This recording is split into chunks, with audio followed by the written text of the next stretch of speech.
Hello, everybody. Welcome into the latest live show. I've got a little tangled up problem with my microphone that did not go as planned. It's Saturday. Who cares? It's fine.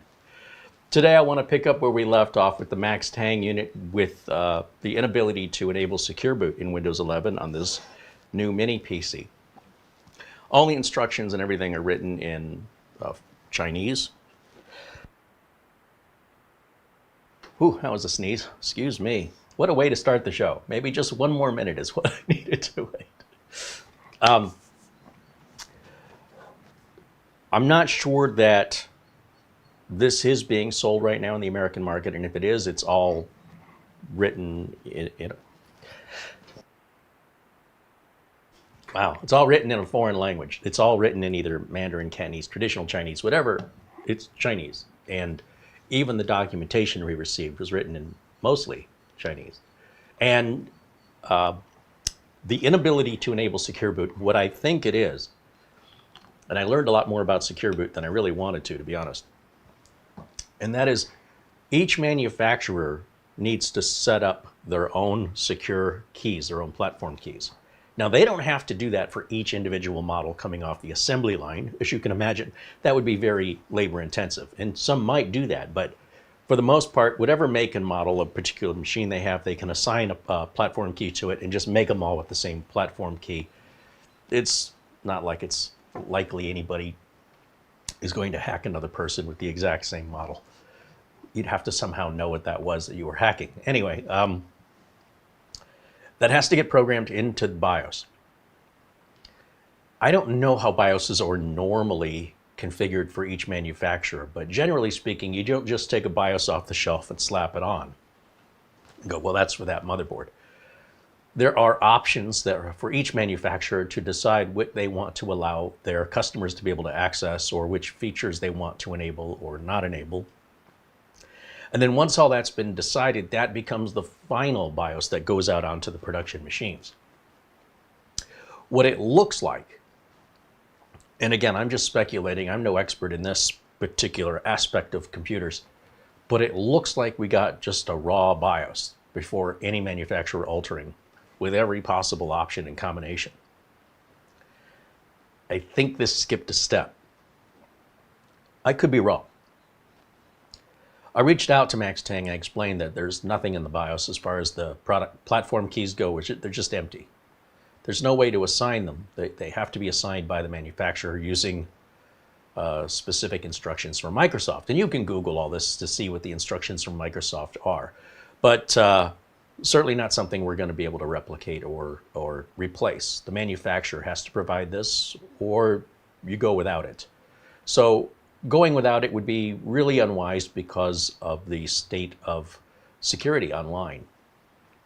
It's more dangerous to be online right now than when I started this video. That's how quickly things are evolving.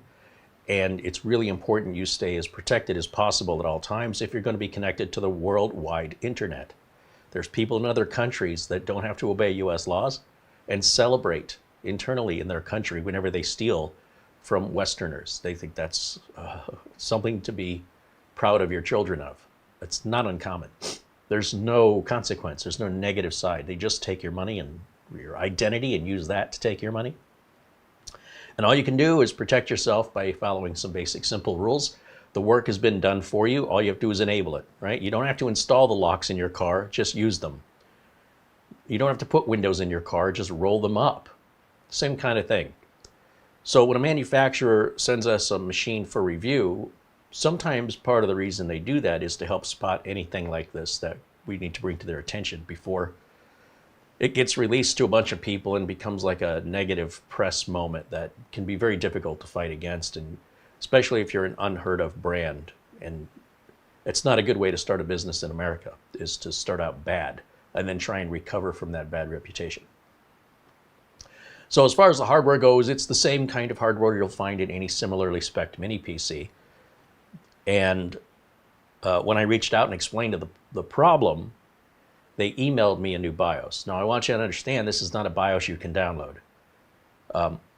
I suspect either there are no units out there affected by this, or depending on the outcome of today's show, There may be a new BIOS under the support section for this page. I really don't know.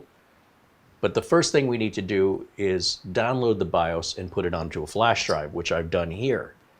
Now, they've also sent us some documentation, which Mara has done her best to translate into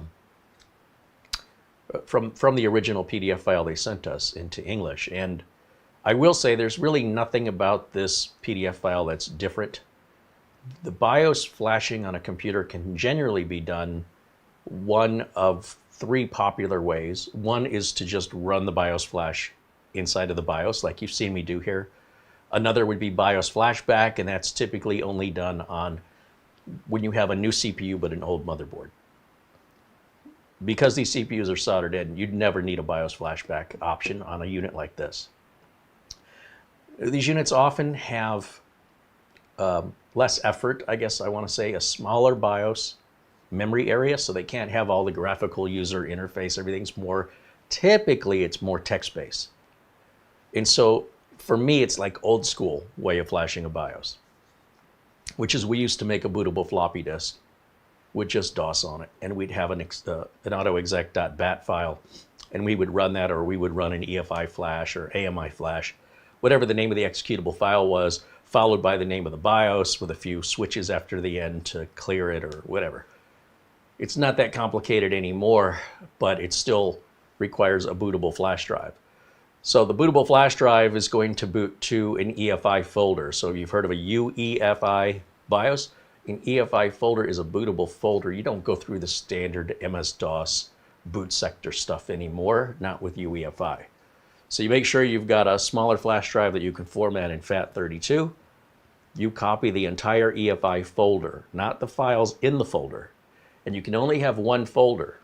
It says EFI, and that folder better have all of the things the UEFI needs to boot, and probably has an autoexec.bat type file or an auto start file that executes. So all you do is boot and stand by and watch in most cases. I suspect that's what's going to happen today. Obviously, I have not tried this. I'm assuming I've made this correctly. If we take a quick look over at the PDF file, which I have over here. Here it is. Right there. You'll see it. We're downloading a zip file, right? That's pretty much the way it's always starts off regardless. We extract the zip file, which creates this EFI folder. This EFI folder has all of the necessary files in it. We're going to select that as a boot drive. Now here it says to press F11 to select the boot drive. That may be the case on a Maxtang, but it may not always be the case on all PCs. But either way, you want to be able to select the USB flash drive as your bootable device instead of booting into Windows. Once it boots, it's going to automatically execute with a 5-second countdown. And all you have to do is sit by and wait. You're going to see a lot of bizarre text on the screen. You should be able to just ignore it until it resets. Basically, when it's complete, I think it will just it will either automatically reboot or take you back to a prompt, just a blinking prompt like they show here on the screen. At that point, you can, it says here, reset to setup mode, press delete. Oh, I see. After the process complete, restart the computer, then go into the BIOS, then to the security tab, scroll down to secure boot, press enter, select reset to setup mode, choose yes, save and restart. That should enable our secure boot. That should then assign those platform keys within the BIOS.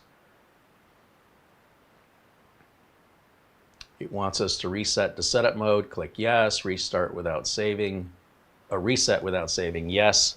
Then go back in the BIOS again, go to secure boot to enabled, and press F10 to save and exit. And then when we boot back into Windows, we should now see in the Windows Security Center no more alerts and that everything is happy. So that to me is pretty straightforward. This is a very common way to flash a BIOS in an older type of, well, to me it's an older way of doing it, but that's typical of many PCs and also typical of laptops as well. The mobile platforms just flash differently than the regular desktop platforms. And it may be because they have a smaller BIOS.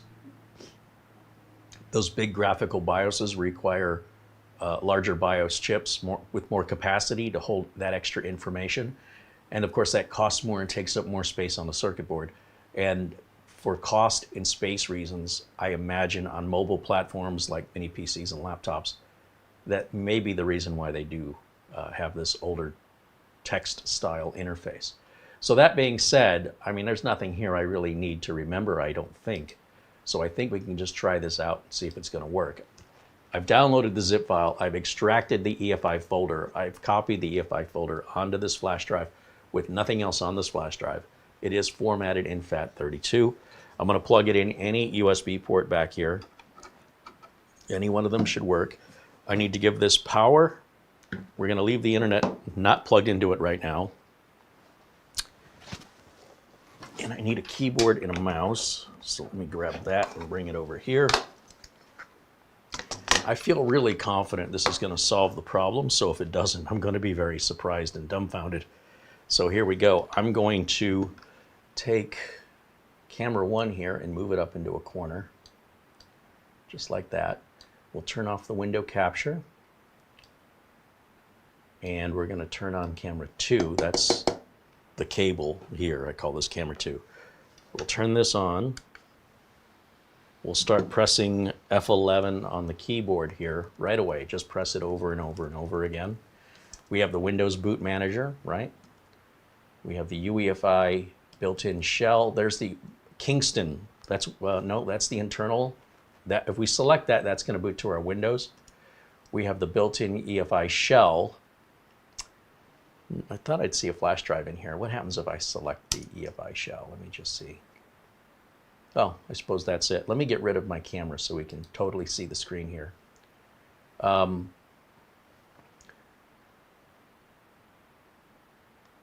Press escape in 1 second to escape startup.nsh. So we're in the shell mode. And then all of those other, that FS0, those are your file systems that are on your drives. It should just start automatically. We shouldn't have to press anything. That startup.nsh is what we should have been, it's what should have started. And I don't know why it hasn't. Basically, it's startup.nsh. Not recognized.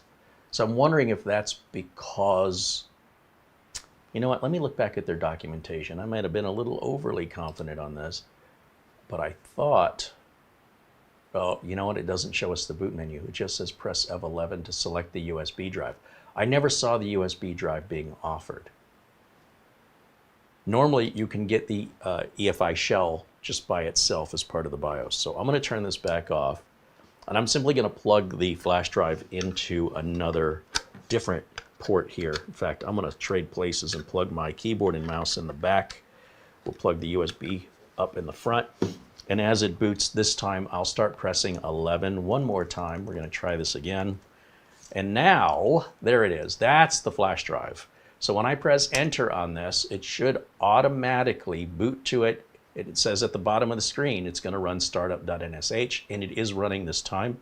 And you'll see this is, you know, for those of us that have been with using computers since the 80s, this is how we used to flash a BIOS. It was kind of scary back then because, you know, you certainly didn't want to lose power. There was no progress bar or graphics. It was just text, and you had to read and understand. Or maybe not, right? You could just put faith that it's doing what it's supposed to and make that assumption. But this will take the standard amount of time as any other BIOS. There's nothing that takes any longer. In fact, if anything, the bigger, more graphical BIOSes are bigger and typically may take a little longer than something what I would consider basic like this. I don't really think it's that important one way or the other. It's not something people typically go into the BIOS at all, let alone often. The graphical user interface does make the BIOS more user-friendly, and perhaps it shouldn't. So I'm okay with this. This is just another way of doing it. One way is not better than another, in my opinion. As long as it gets it done, that's what matters. Now, if you're not familiar with a BIOS update like this, well, that's why I'm showing it to you. This is a common way to update a BIOS, particularly on laptops and mini PCs, mobile platforms, for the reasons already mentioned.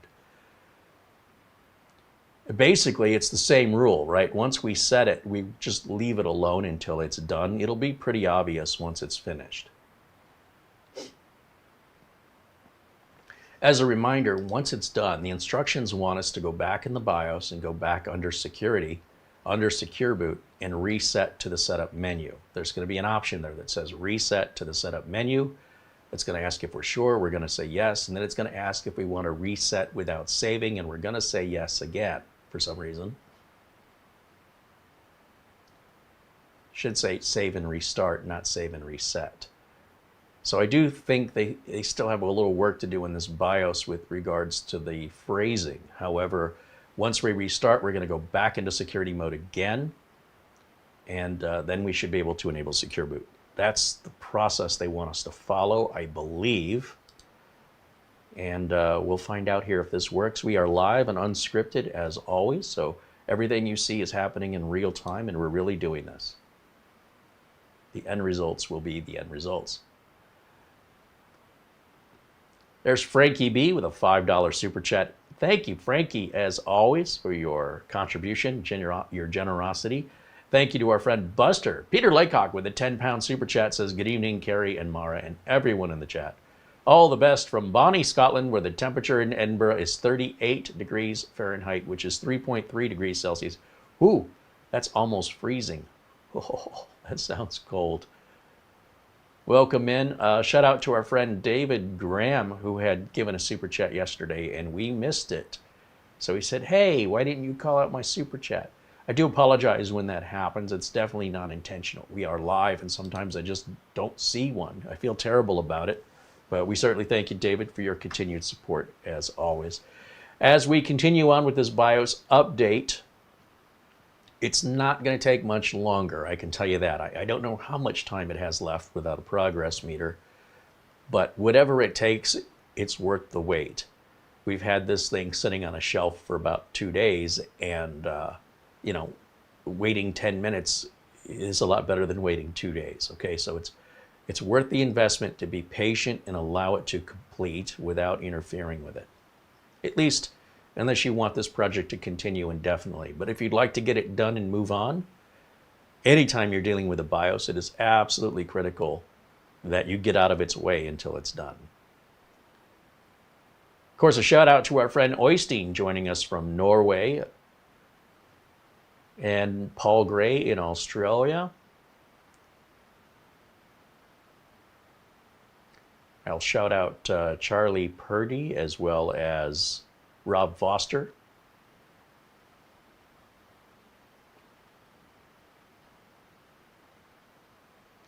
Our friend Richard Claiborne, who's enjoying his new computer.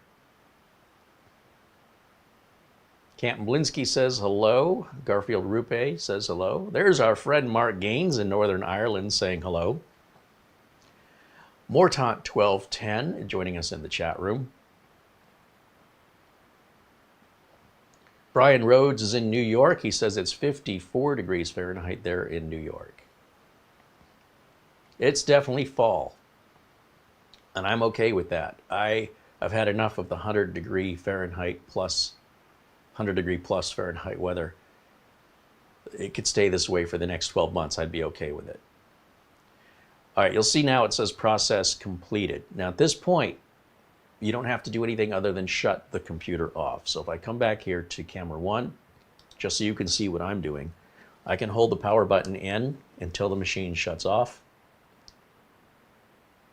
Like so. Remove my flash drive. We should never need that again, at least not for updating a BIOS. We turn that back on. We're going to go into the BIOS and follow those steps for resetting, which hopefully will work. We're about to find out. The first boot after a BIOS update may take a little longer than normal. Don't freak out. Be patient. Give it the time it needs to adjust to the new BIOS. It's going to retrain the memory and such that a BIOS does every time you do a first boot. As soon as we see that AMI screen, I start hitting delete so I can get into the BIOS. Let's get rid of camera 1 so we can see everything that's in here. We'll go over to secure boot. What was it? Under secure boot, reset to startup mode, or setup mode. You notice we're in user mode now. That was the mode at the very top of the screen. It says system mode user. Before, we were not in the user mode. We were like in the setup. For some reason, it wants us to go into the setup mode. If we follow the documentation, reset to setup mode, yes. Reset without saving. That doesn't make any sense. If we reset without saving, it won't take any of our changes. So I'm going to skip that. Let's just see if we can. I think the documentation's wrong. Let's go to standard, reset without saving. So something's not right there. It should be reset with saving, not without saving. Let me go back in real quick and take another look under security and see if it's saved anything. If we go back under secure boot, it says secure boot is disabled. Secure boot mode is standard. So we have to go to custom. I think the language is wrong because they want us to reset to setup mode, say yes and say yes again, and just ignore what it says. Because that reset without saving doesn't make any sense. If we're resetting without saving, then none of the changes we made are sticking, if that's truly what that means. After we get back into the BIOS again and go back to secure boot and then go to enabled,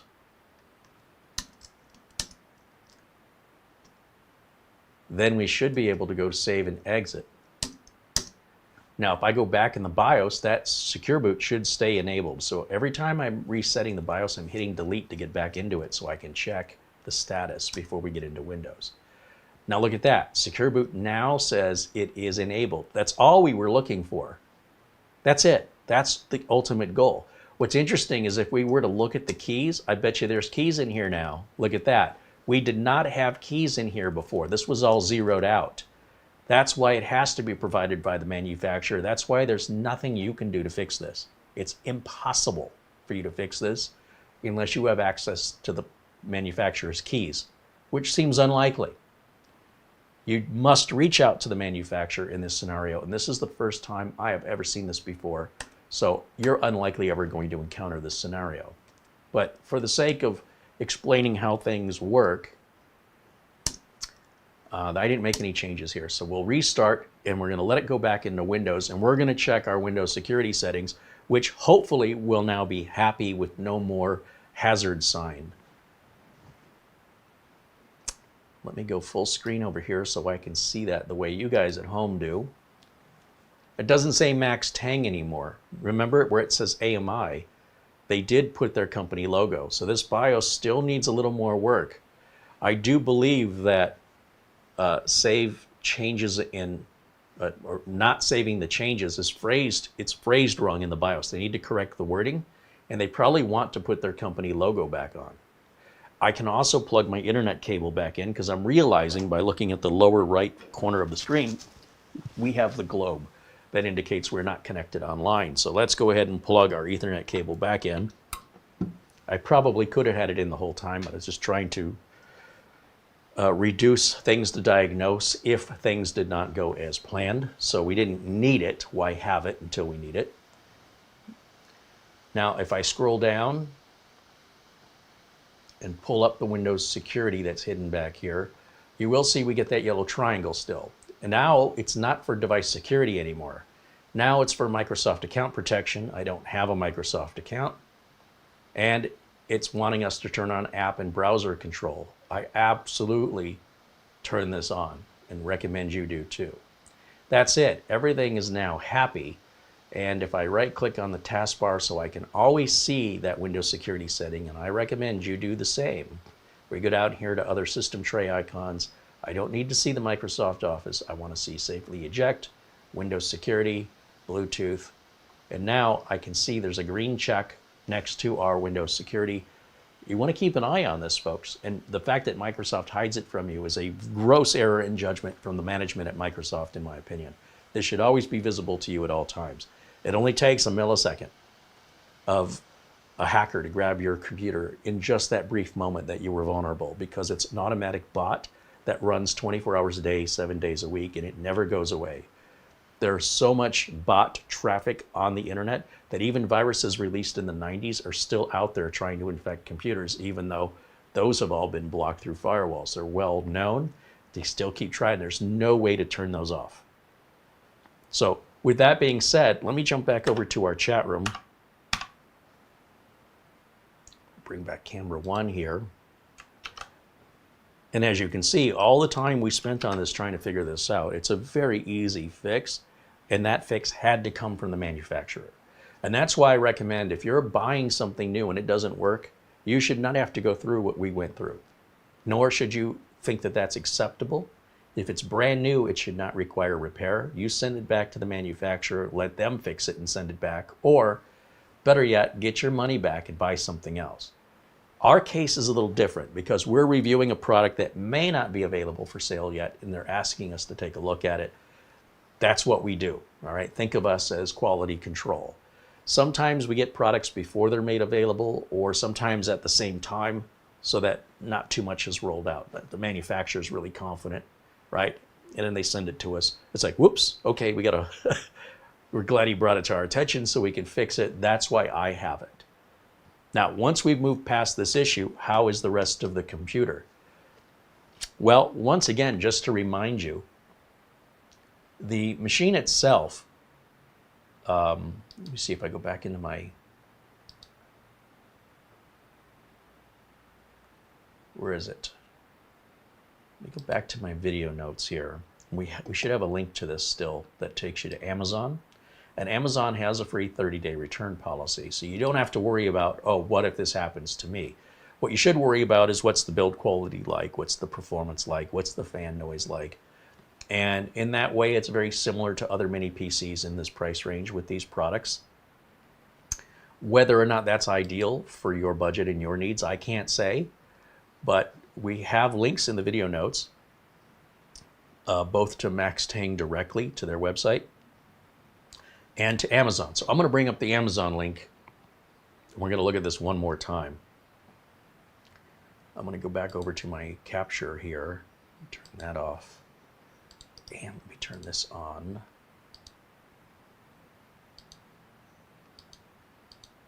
There it is. Okay. So they make this as a bare bones configuration. At $500, you can put your own RAM in here, put your own solid state drive in, and put your own operating system in. Or you can get basically what we have here, which is 32 gigs of RAM on 1 terabyte for about $119, $120 more. Clearly, this is a better deal, but you're also probably not getting perhaps the fastest NVMe, nor is it the hottest NVMe drive either. Heat can be a real concern when you're in a little box like this with something very high performance. So if you're middling performance, as we are, we're above middling, but we're not quite high performance here. This is a Ryzen 7, it's not a Ryzen 9. It does come with Windows 11 Pro, and we are using the integrated graphics built into the AMD processor. There are no reviews on this product yet.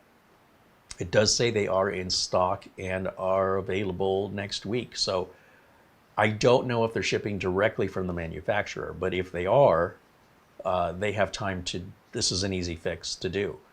They will need to apply this BIOS update. I suspect they still need to polish it a little bit more and put their logo back on instead of the AMI logo. So this may be just a test for them. I don't know how they're going to proceed.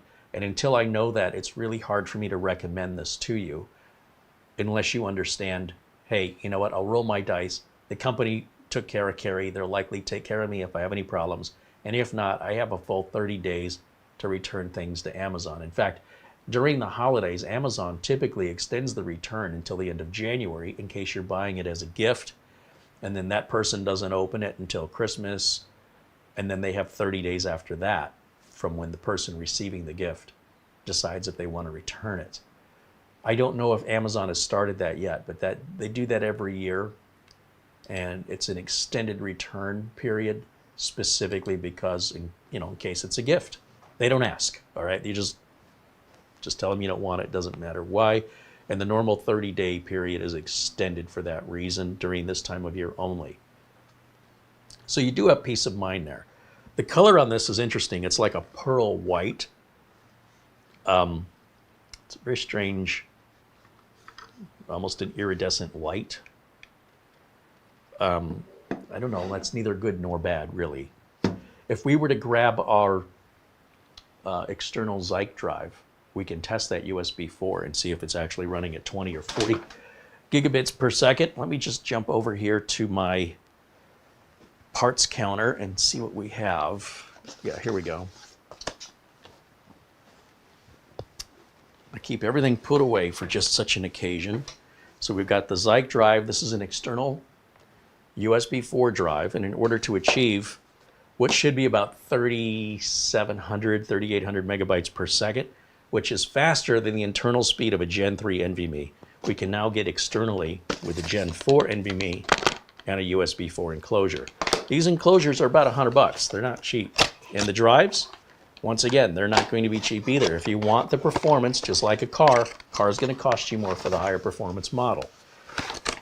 It's just impressive that we can get this fast externally through USB, and it's only going to get faster. USB 4 version 2.0 will double the speed to 80 gigabits per second, which will bring us to pretty much Gen 4 full speed of around 7,200 megabytes per second, about the same speed as you would get inside of the computer. That also means you need a modern computer that supports USB 4, and then that's going to cost you a bit more as well. So we can go as fast as you want to go, as long as you want to spend the money. And until this type of data transfer becomes normal, it's considered high-end, very specialized, very niche. Most people don't care if their data copy takes an hour or 5 seconds. Like, one way or another, they're not sitting there staring at it, and a computer multitasks anyway. So you can continue to use the computer while your copy is going, or you can get up and walk away and then just check back on it. You start laundry, go to the grocery store, have dinner, have lunch, call a friend, come back and check on it. It'll wait for you forever. It's you waiting for it that's the impatient one, if there is an impatient one. Obviously, if you're moving a lot of data a lot of time, and especially if you're doing it to make money and you can make more money, making an investment into tools like this makes sense. I would not buy a doctor's scalpel so I can cut boxes with it. And I wouldn't want a doctor using an X-Acto knife or a box cutter on the surgery table. So there are tools that are priced accordingly depending on what they're being used for and what they're intended for. That doesn't mean you can't use them for something else, but that doesn't necessarily mean you should. So all I'm trying to do is figure out how this opens. It's been a while. There we go. And I'll put the drive back in it. I always put these back like new so you can see a genuine experience every time I do it.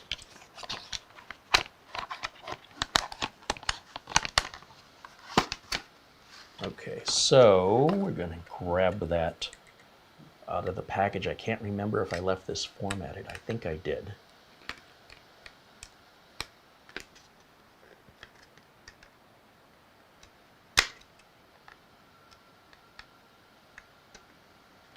Yeah, I can really hear that fan running right now, which, you know, it draws my attention because other mini PCs we've worked with have been much quieter than this. It's not loud by any stretch, but with a lot of modern mini PCs, I barely notice any noise at all.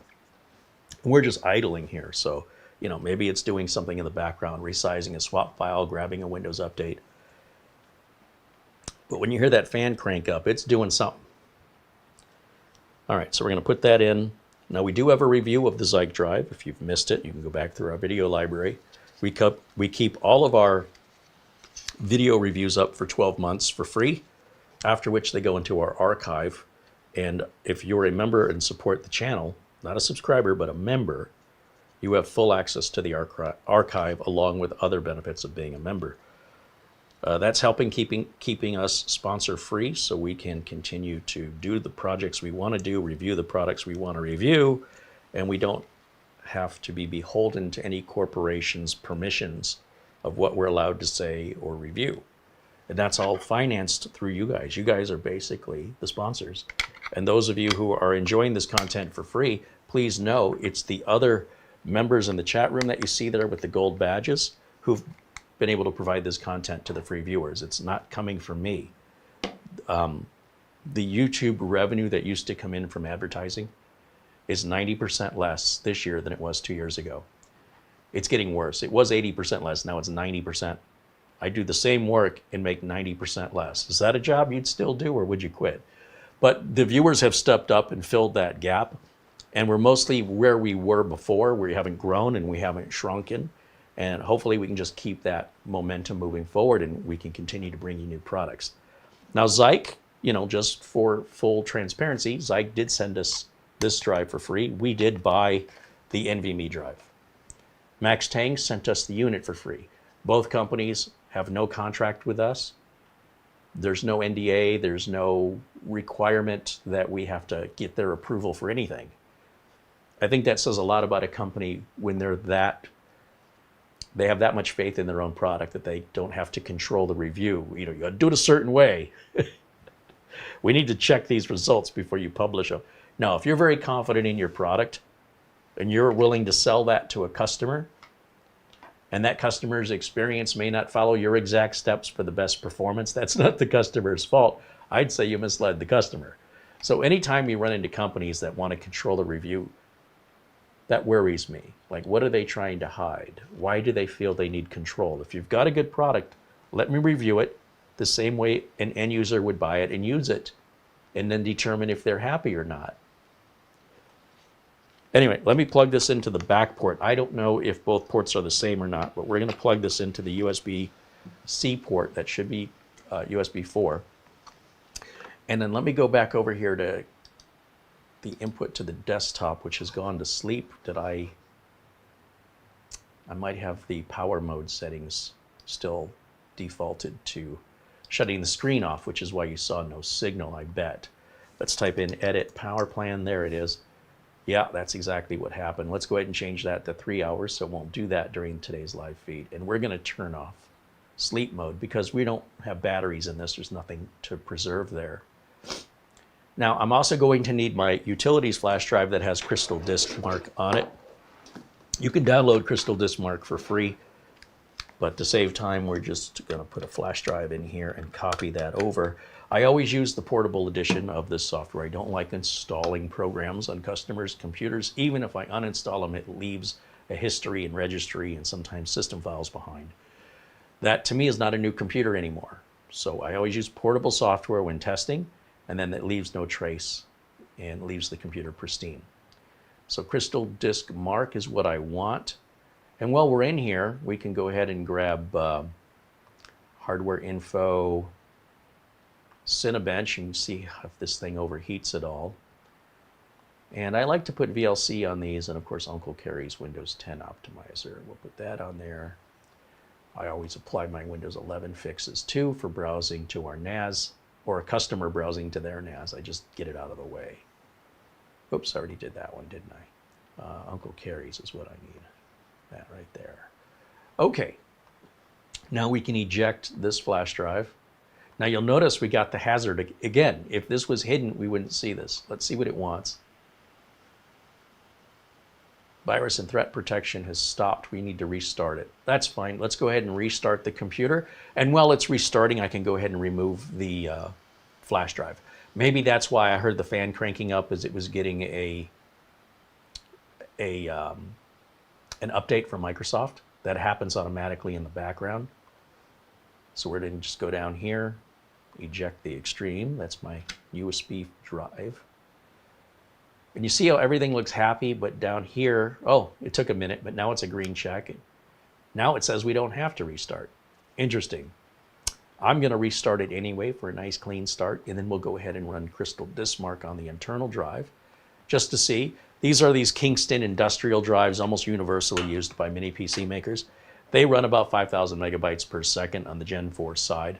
A higher performance model, such as the Feijing drive we put into the Zyke enclosure, those are a bit more money, and they run about 7,200 megabytes per second on a Gen 4. But they can run hot. So unless you have a heatsink for it, or it's already built into the mini PC,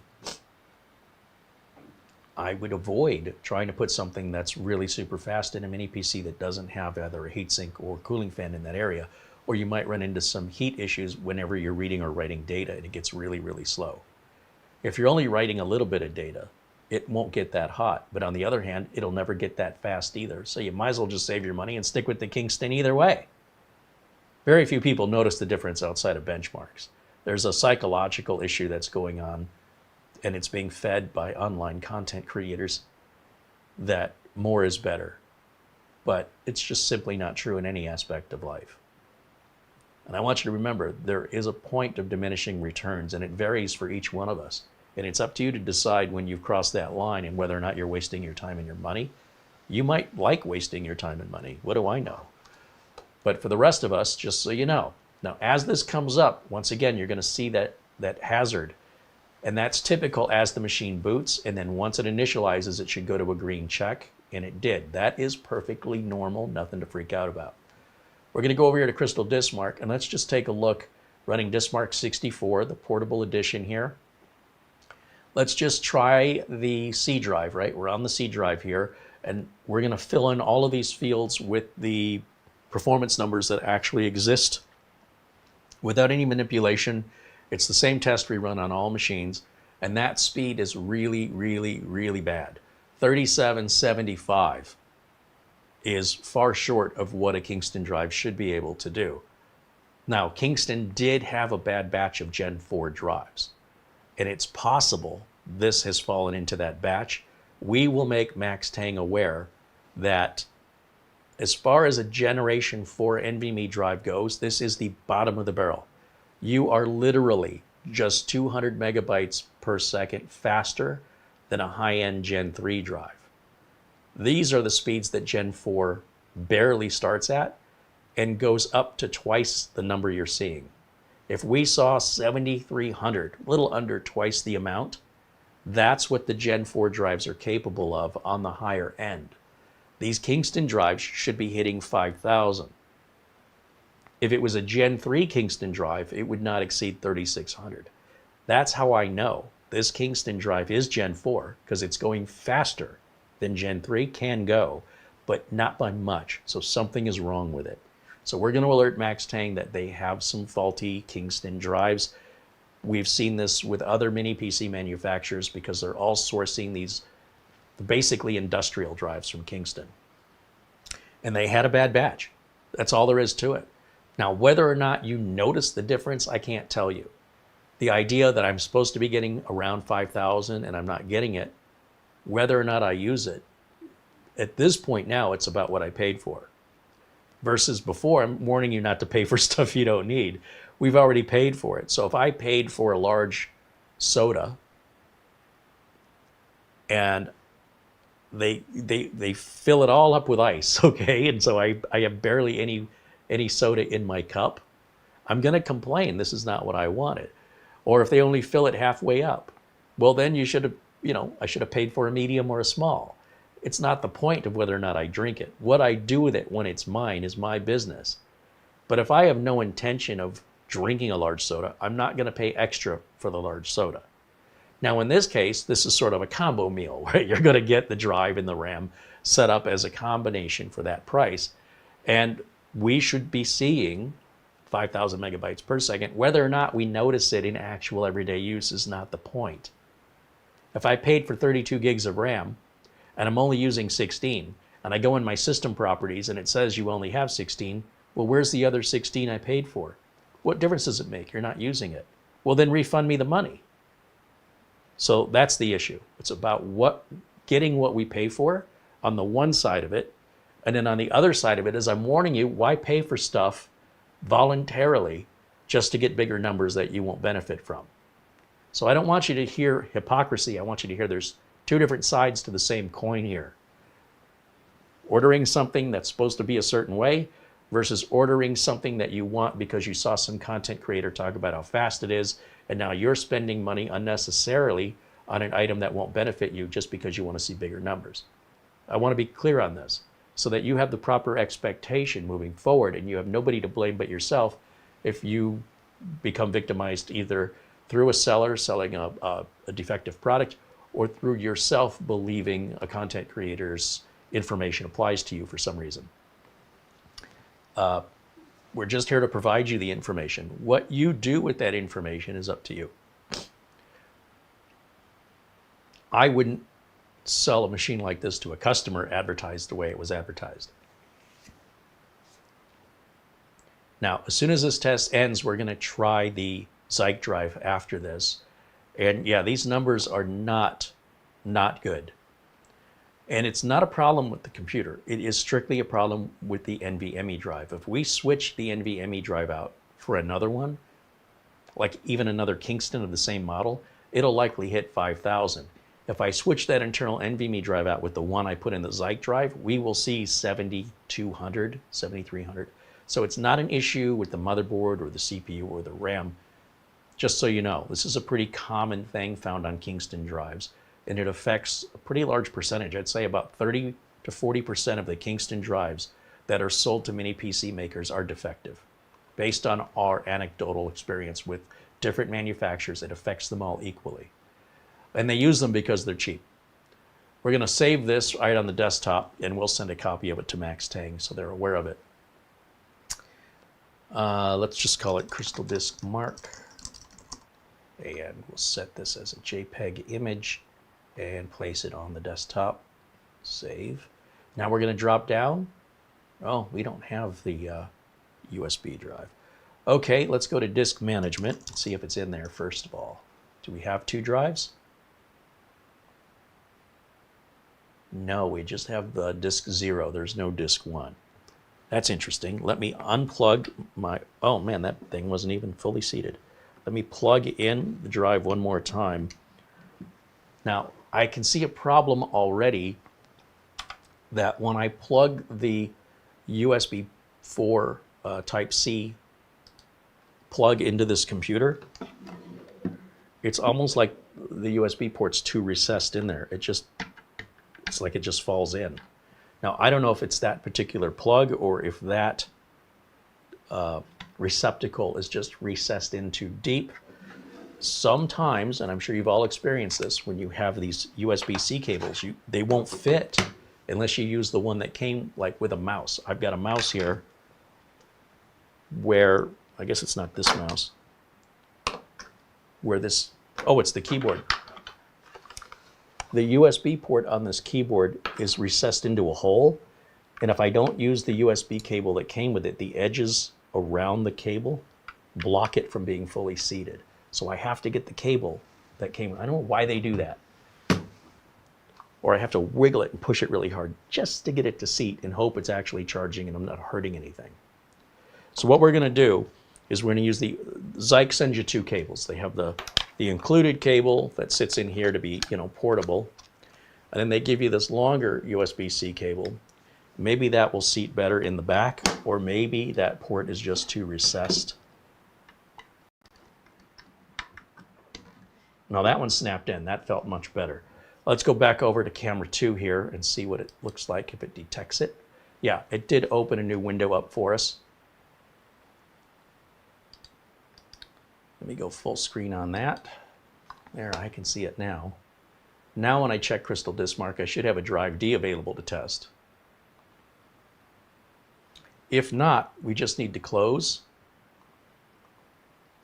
and restart Crystal Disk Mark Portable.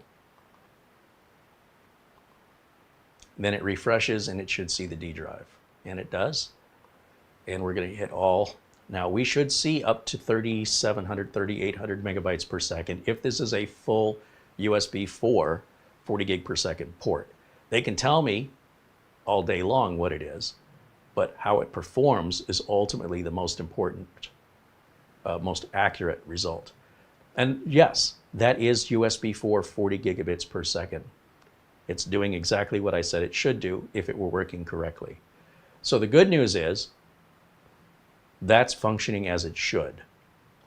The fan has also been quieted down for a while now in the mini PC. And we're going to go ahead and let this complete as we go back over to the chat room. And let me put camera 1 back on here for a minute and stick myself in a corner. There we go. We'll keep an eye on that, and let me see what you guys are saying in the chat room.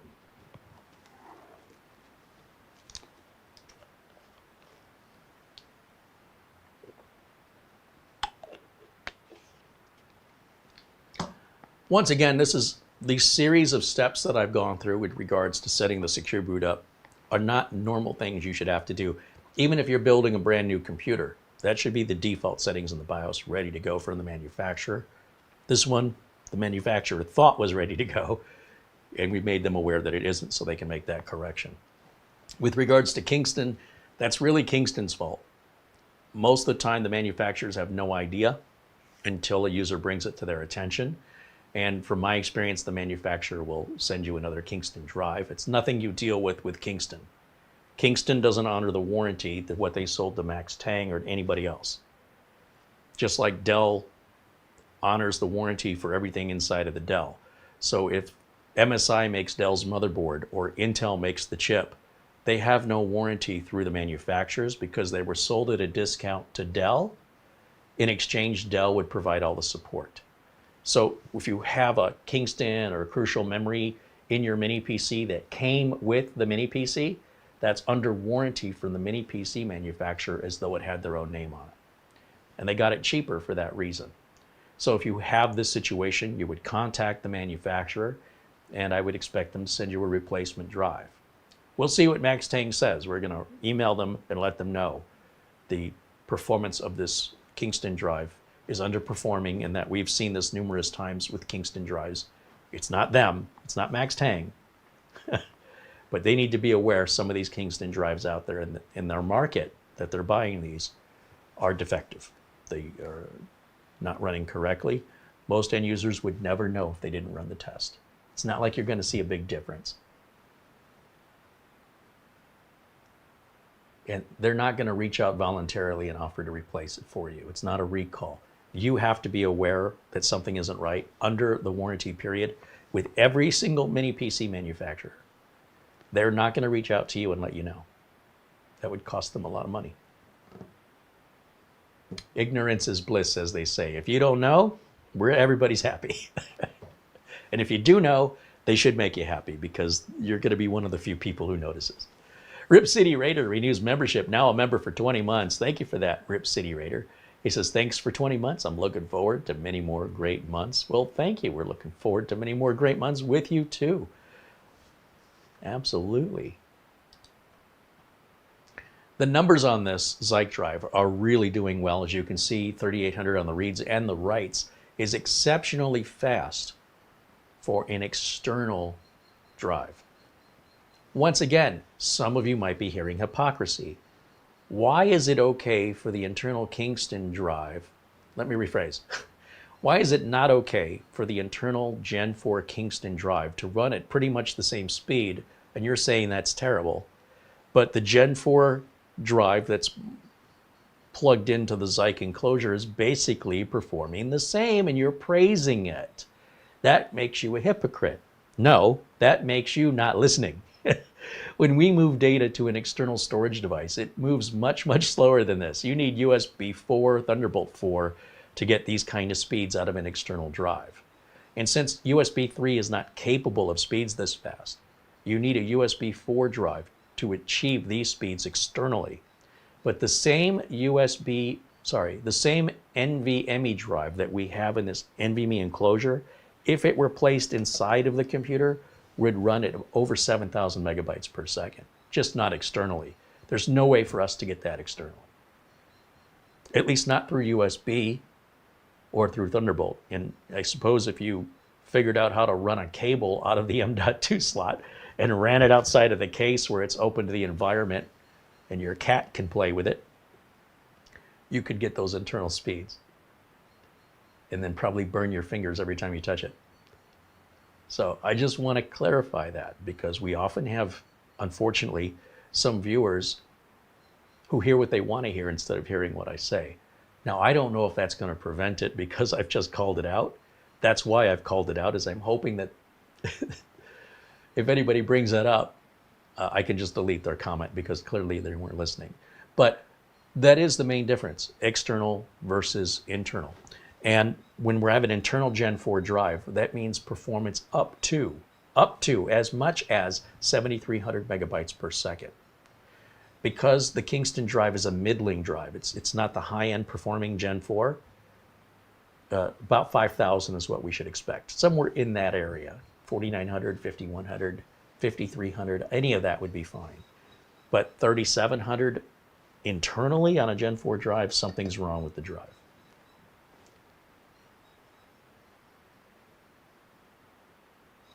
David Graham said he's had a couple of bad Kingston NVMe drives and he'll never buy a Kingston again. I'm with you with that.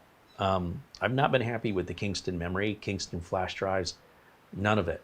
And part of the reason is I can't tell their quality stuff from their value budget stuff. I wish they had a different brand name for the value budget brand, because what's happening is, well, Kingston does make some great products. You can't tell them apart under the Kingston name. In my opinion, Kingston should have a different name brand for their budget line and not tarnish the reputation of the Kingston brand. But that's exactly what they've done. They've diluted the impression they give people of their brand. Because if you start with a budget product with the Kingston name and it doesn't have the quality that Kingston is known for, well, Kingston won't be known for quality anymore. They're going to be known for budget stuff.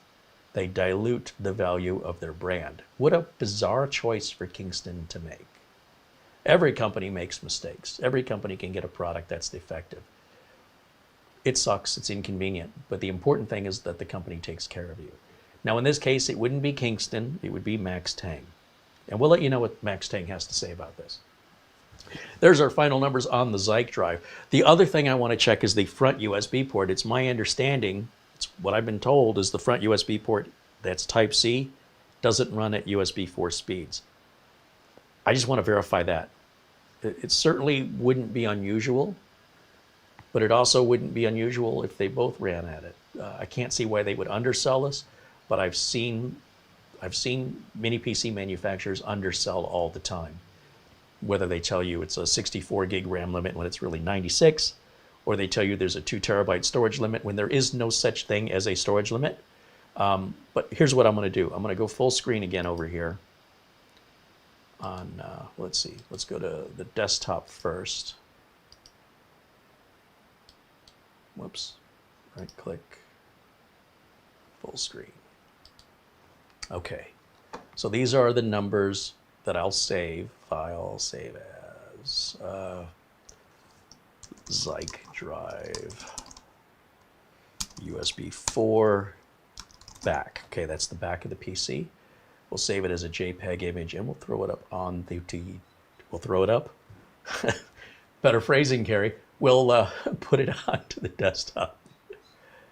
Let me just vomit this onto the desktop. There we go. All right, so let's go ahead and disconnect the drive. You can see it was getting Windows updates in the background and it wants to restart. Let's just let it restart because I don't want anything to interfere with our test results. With Windows updates, you know, normally after an install, you'll see me go through the install updates manually so it doesn't interfere with our testing. That's one of the issues I have when I watch other review channels. How do we know the reviews and measurements are accurate if the computer's multitasking, doing background stuff, such as Windows updates? How do we know they didn't already update it so that's not affecting the end benchmarks they're getting? This is why benchmarks are so inaccurate. They do not simulate reality ever. Frames per second does not improve your skills as a gamer. And, you know, resolution doesn't do that either. This is a personal preference, like a perfume. Whether or not you wear an expensive perfume or a cheap perfume, you're still who you are. And if you stunk before, and I'm referring to your personality, putting perfume on it still leaves you with the same personality.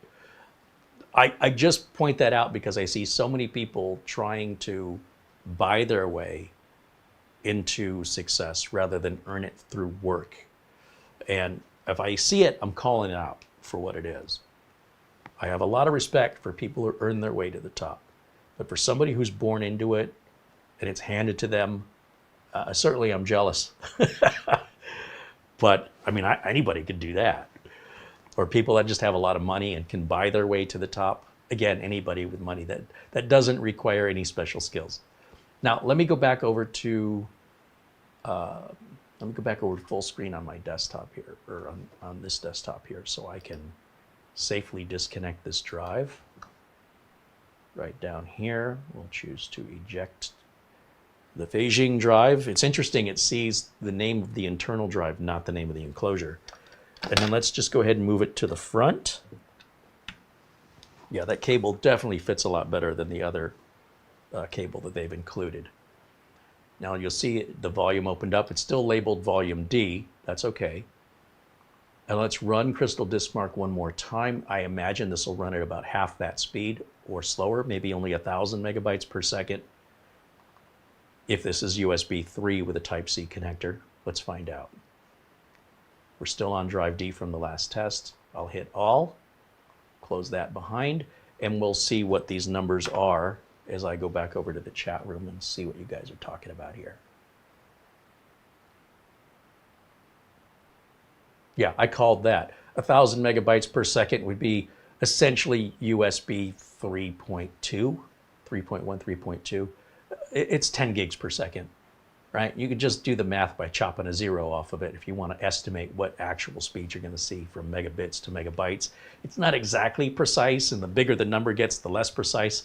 Like if we go to 800 gigabits and we just chop a zero off, the math is going to be a little fuzzy at that point. But as long as the numbers are this small, you can just chop the zero off. It's like figuring out percentages. You know, how much do I leave a tip? Oh, sorry, we're American. We leave tips everywhere. But you would calculate out, 10 or 20%, 15% of your total to leave for the tip for whoever you're tipping. And in much the same way, that's just simply done by chopping the number off the end. Here you can kind of do the same thing. If we're running at 10 gigs per second, it's essentially 1,000 megabytes per second, tops, maximum. So that also means it can run a lot slower. You could plug a USB 2 device in this, USB 1 device, and it will run according to the maximum speed of the device. If the maximum speed of the device is 40, but the maximum speed of the port is 10, then it runs at 10. Whatever the maximum speed is. The maximum speed of your car doesn't really matter much if you're stuck behind me in traffic, right? You can't go any faster than the car in front of you, regardless of the capabilities of your car. Same is true with road conditions and weather and the condition of the car and the tires, as well as the condition of the driver. If you're intoxicated or inebriated in some way, it's going to affect your ability to hit what that car can do without hitting something with the car. It's all kind of the same in life. And I'm just here to simplify all this technology because it's all mostly the same with other technology that you use in your life, such as a car. You may not think of a car as technology, but it's way more complicated than a computer. A car may have several computers in it, plus all of the mechanical transmission. It's all very, very complex to me. Let's see, what are you guys saying in the chat room? I see Paul1961 says hello.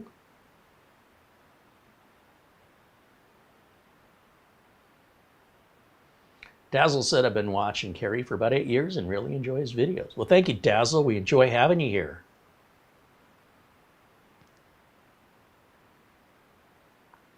If you guys have any questions for me, whether or not they're related to the mini PC, there's a problem you're struggling with, trying to resolve, or you have a question about technology, this is the time to ask it as we wait for these tests to complete.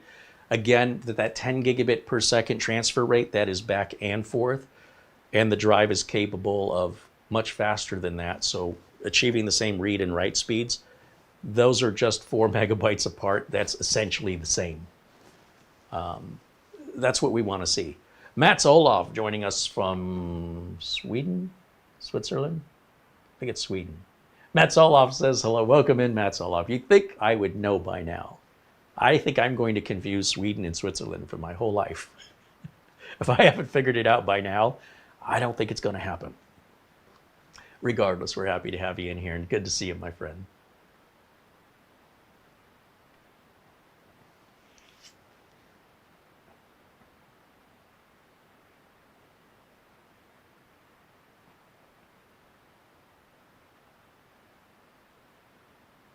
Barry Klein joins us and says hello. There's Matthew Bird and Phil Stodd. A shout out to Phil Stodd for all of his recent contributions and support. And always happy to welcome in newer members. I don't think Phil's been with us that long, or if he has, he was really quiet for a while.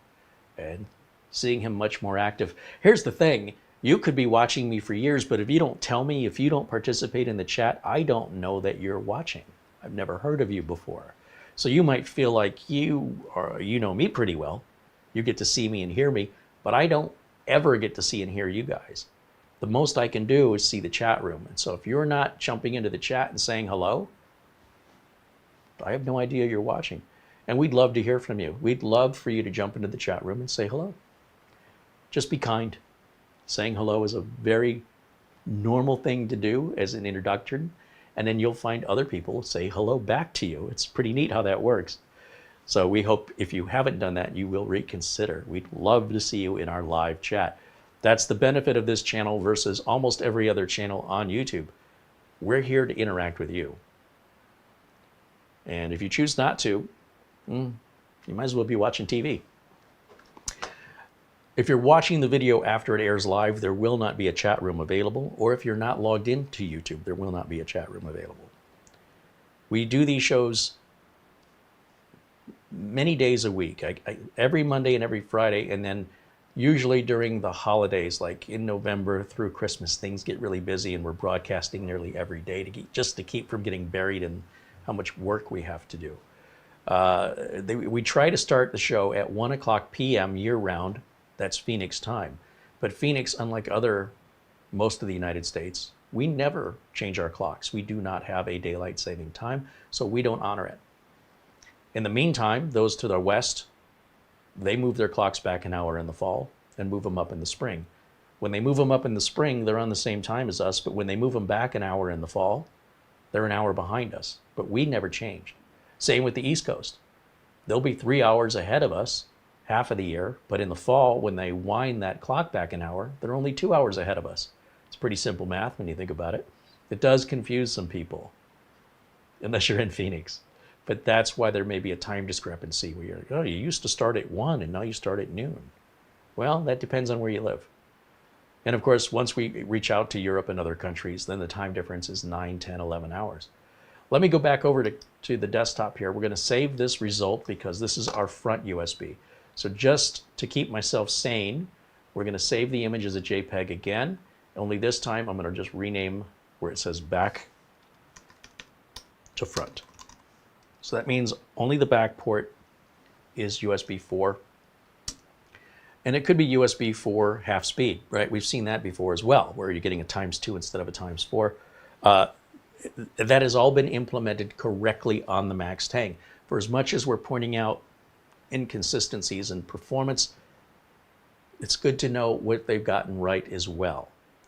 Now, when we look at temperatures, if we come over here and we bring up the hardware info, let's see what kind of temps we've been running at since we started this box, this most recent reboot, because that's where it resets every time you restart the computer.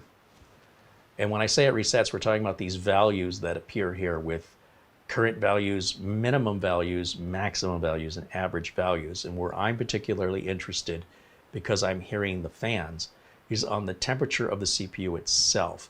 Now, this will report the temperature of the SSD, etc., but I'm not too worried about that. At this point, I just want to see core temperatures here. Right across the board, we've hit a maximum of 62, just under normal use. That's a little warm under normal use. What's going to happen when we really throw a workload at it?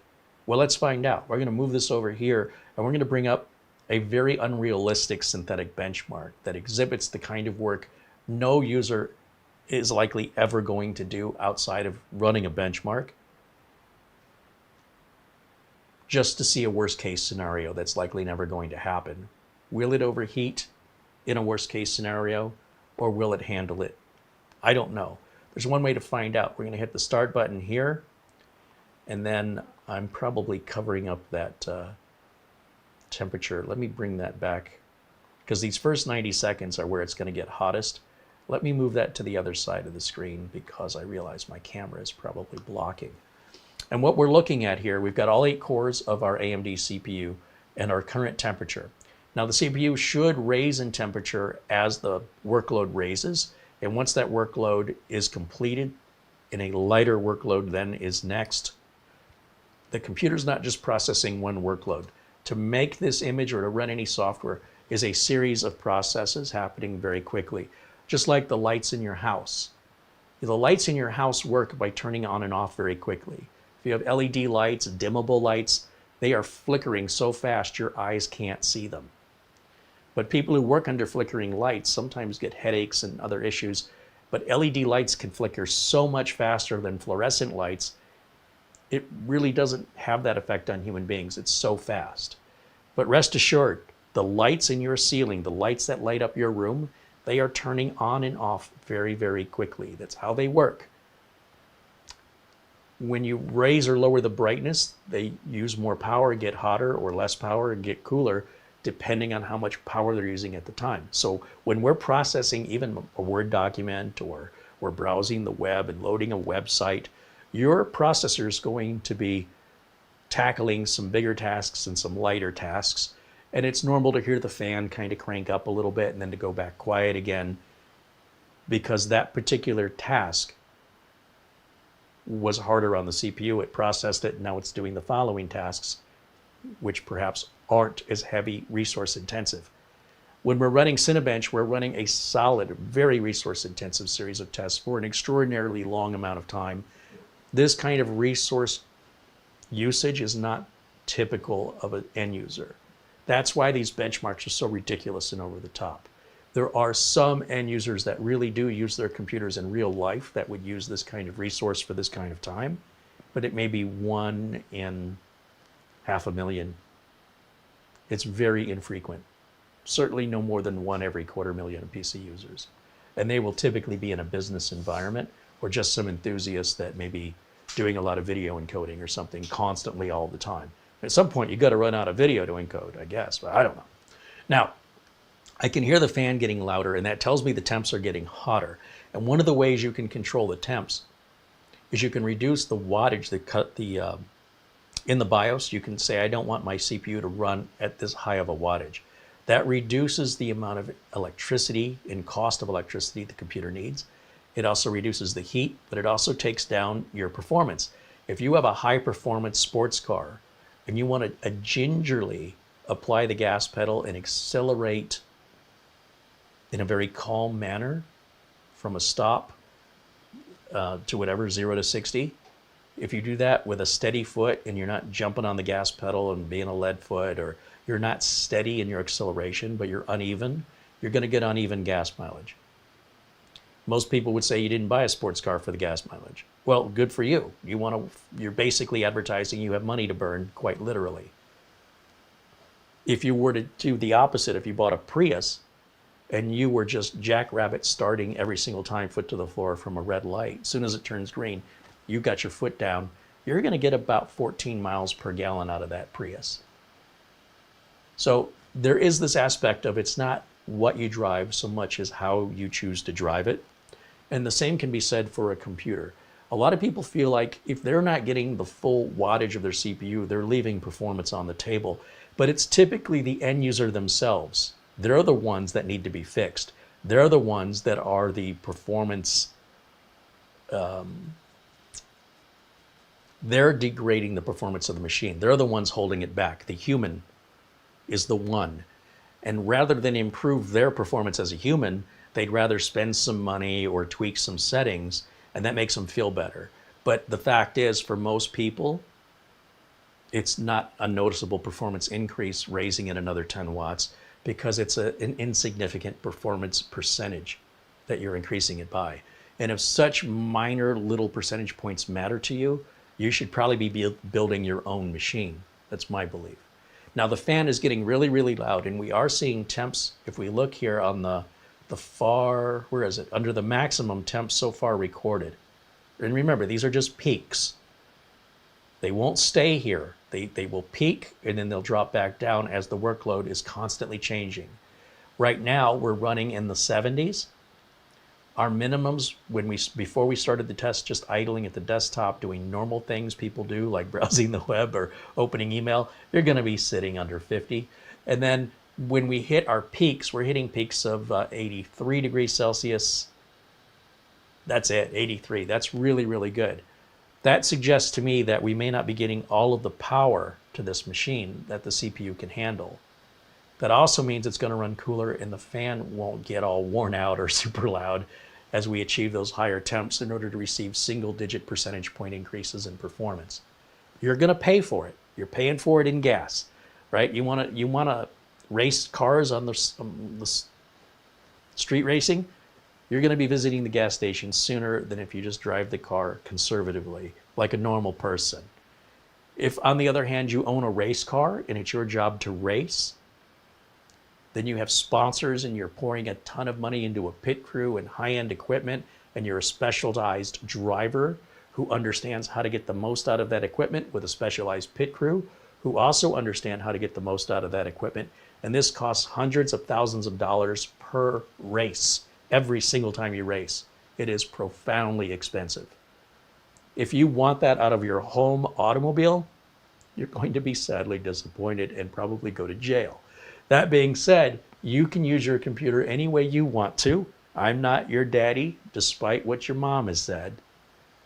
I am here to just let you know there are consequences to your actions, and I personally prefer to find the balance. I don't want to be so underperforming that the fan never turns on, and I don't want to be so overperforming that I'm degrading the life of my computer, adding to the noise and the energy cost to run it, just so I can go a teeny tiny fraction of a bit faster. That's my personal preference. It's up to you to decide your personal preference and to understand the pros and cons of the decisions that you choose to make, but do so with the knowledge of those consequences. All right, let me go back over to the chat room where we're waiting here. Oh, good, my Chrome crashed. I really hope Google fixes this memory leak. It only happens with live chat, and it happens across the board on any YouTube channel with a live chat. Terrell Turner says hello from Phoenix. Hey, welcome in. Terrell or Terrell? Our friend Buster is going to bed. It's pretty late there in Scotland. Thanks for hanging out with us, Buster. We look forward to seeing you again soon. And once again, thank you for all your support and your friendship.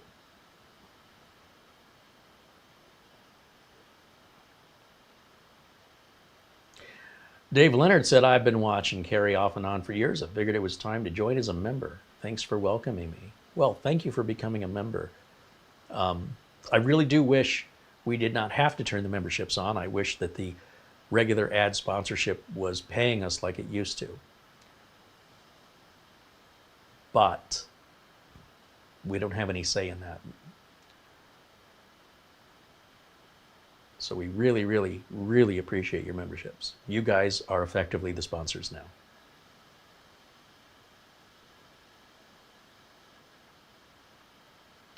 Barry Klein said he just passed the 30-month mark. How can it be that long? You know, time is a funny thing, isn't it? I think I have a theory on that. I think if you're having a good time, time goes fast. If you're miserable, time goes slow. So the age at which we die, whether you're dying at 90 or you're dying at 50, could feel like forever, or it could feel like the blink of an eye. And I would hope for all of us it feels like a blink of an eye. Because if it feels like forever, it sounds like you're having a pretty rough life.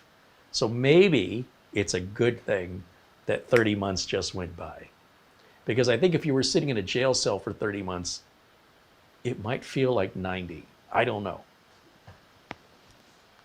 That's my story. I'm sticking to it. It's just what I've heard. I just remember being in elementary school and watching that clock. It seemed like the last 2 minutes before the bell rang for the end of the school day took an hour. But recess, that was always over quicker than you'd think you had time for. How could that have been? Our recess is over already? So yeah, I think it's good if time is moving quickly for you.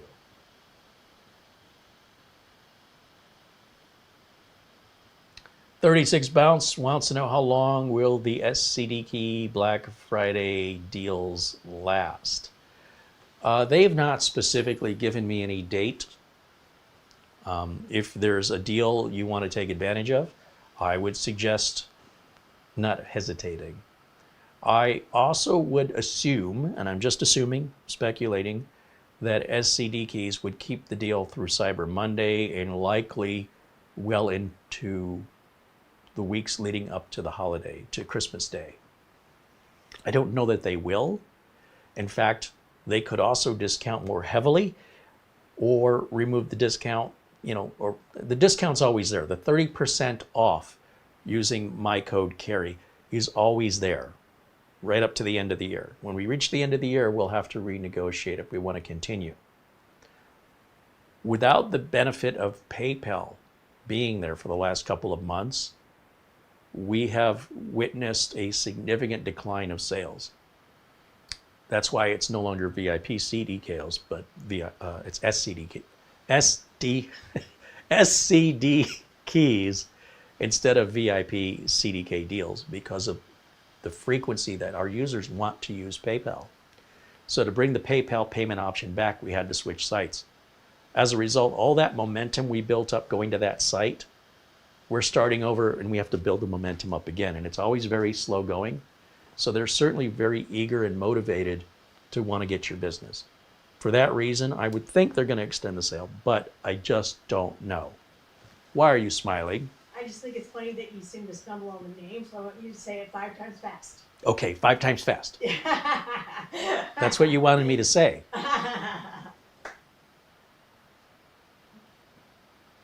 It's like, what starts with F and ends with K? No, it doesn't. What starts with W and ends with T?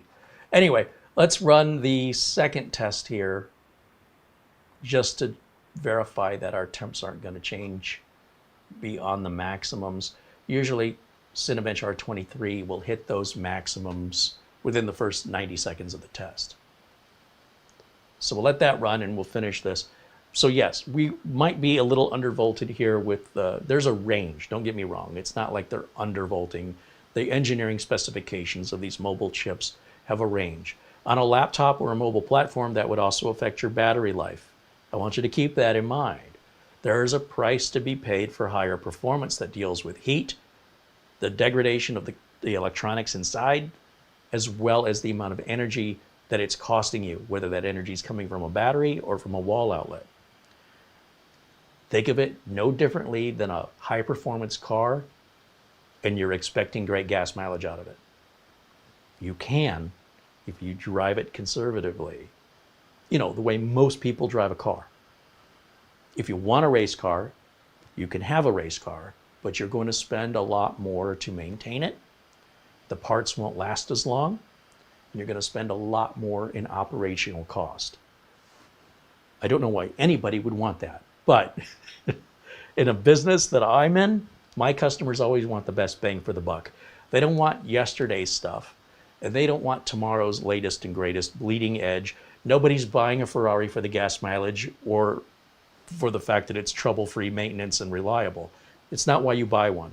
They're not cheap, and even if you have the money to buy a Ferrari, you may not be approved for purchase if you don't live up to their standards to represent their brand. So you can't just go into a Ferrari dealership with cash and buy a car. You have to fill out an application and you have to be approved. You could buy a used one, but don't make the assumption that the only thing holding you back from owning a brand new Ferrari is money. If you don't pass what they think is what they want representing their brand, they will not sell you the car. Can you imagine having that kind of control over a market? Anyway, as a self-employed person, I can turn away work if there's a customer I think is going to be trouble. They're going to, be calling me all the time. They want me to tutor them and they think it's tech support or they don't want to spend any money. I'll politely suggest that I just wouldn't be the best choice for them. That's not my specialty, and there may be others that they would be happier with. I won't be rude about it, you know, but I will lean towards, yeah, I think maybe if we enable this transaction, if I allow it, there could be some consequences down the line where I'm going to have seller's remorse. So let them find somebody perhaps that doesn't have my workload.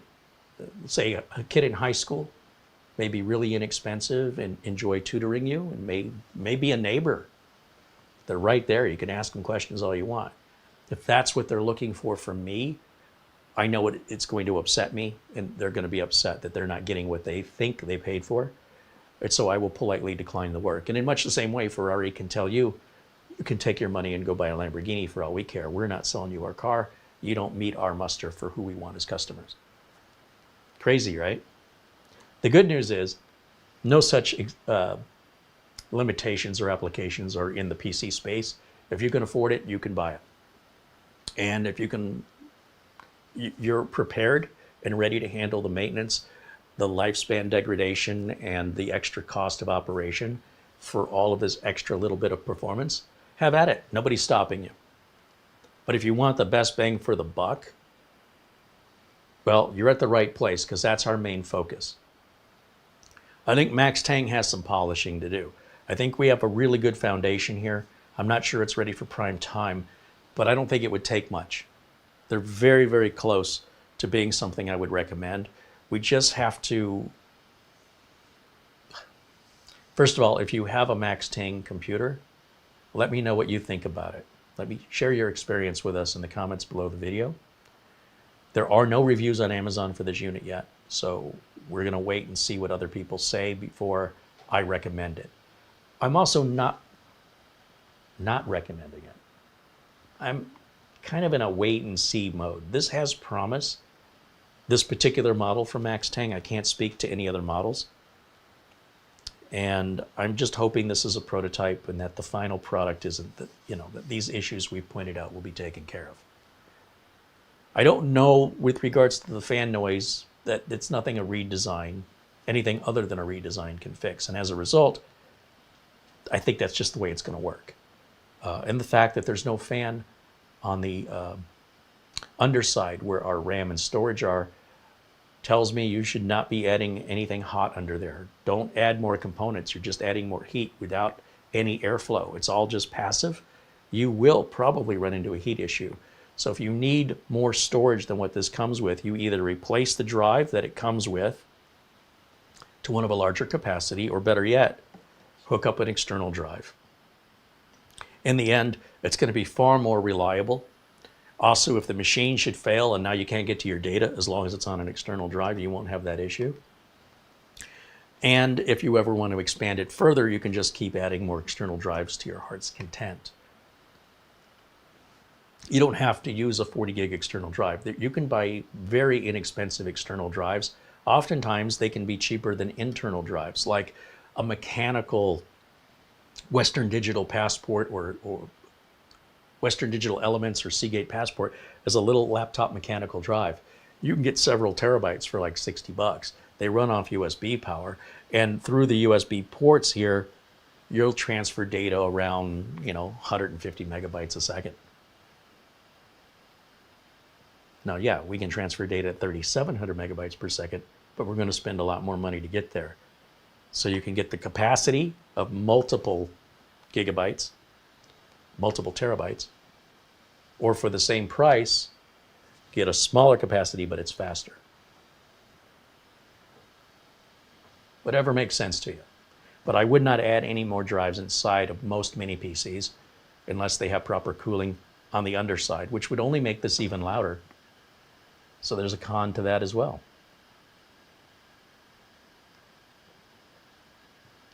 £36 says, SCD key, SCD key. It's still new to me. I haven't gotten used to it yet. Eventually it'll roll off the tongue. I was just getting good at saying VIP CDK deals. And then they switched it on me. That's all right, though. As long as you guys are getting taken care of, that's the important thing for me. I want to make sure we can get that offer out to you and have it available here as long as possible, because I feel bad when people are overspending for shady product keys from places like eBay and Etsy and, I don't know, shady websites where you just don't know if what you're buying is legitimate or stolen, has no support. I've seen people buy Windows 11 Pro and they end up with Windows 11 Workstation and their networking doesn't work right and it requires registry edits and group policy edits because it's configured out of the box differently in the setup. But it said I bought Windows 11 Pro. Yeah, but when you installed it, it's Windows 11 Enterprise. You're not supposed to have that. Or it's Windows 11 Workstation. You shouldn't be having that. Well, how did I get it? Somebody sold you a stolen key is how you got it. Well, I'll get my money back. Yeah, good luck with that. But at least with SCD keys, you absolutely could get a refund if things weren't as advertised. They stand behind the product. They have live support 24/7. You can also email support. And the likelihood that you would even need support. That's the thing. You're very unlikely to need support from companies that offer support. Think about it. It's the companies that don't offer the support. Those are the ones you should be worried of, and those are the ones you likely need support from. If a company's got good support, they probably have a good product. One kind of is a tell. And so if you're buying, from eBay or Etsy or Facebook Marketplace or OfferUp, it's a garage sale. It's a garage sale. You're going to roll the dice and maybe you got a deal or maybe you got ripped off. Maybe you enjoy loot boxes and stuff. I don't do good at gambling. I want to make sure that I have peace of mind for anything I spend my money on. I don't have enough of it to just toss around and go, I hope for the best. I'll hope for the best by not buying it. How about that?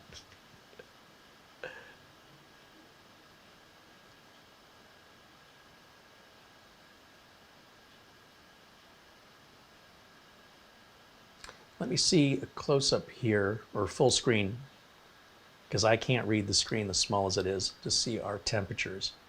We have hit a higher temperature on the second test. We've reached a maximum of 90.1. So our danger is at 100. And I don't like to see more than 85 personally. And if it goes to 86, 87, and it's just momentarily, that's fine. Even at 89.9 or 90.1, 90.3, that does make me nervous. I would say I sweat a little bit, but then I'm kind of mixing metaphors here. The 90.3 only happened on one of our cores here. Let's see, which one was it?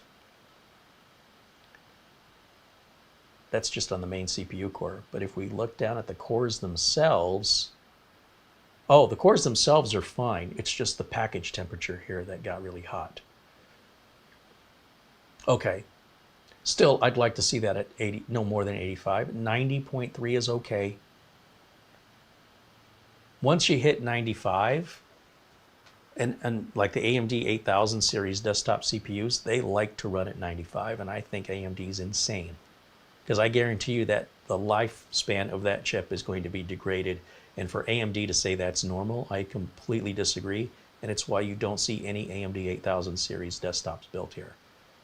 They're also only Gen 4, they're not Gen 5. They're essentially great CPUs if you want to build an Xbox. That's really what they're for.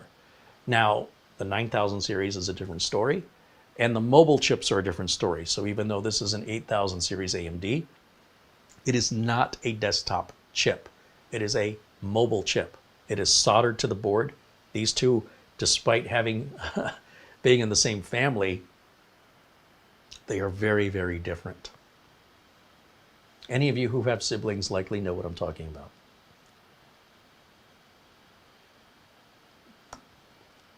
Certainly a number of people asked my brother if I was adopted. He doesn't belong in there. That's all right. I got that everywhere I go. I'm used to it.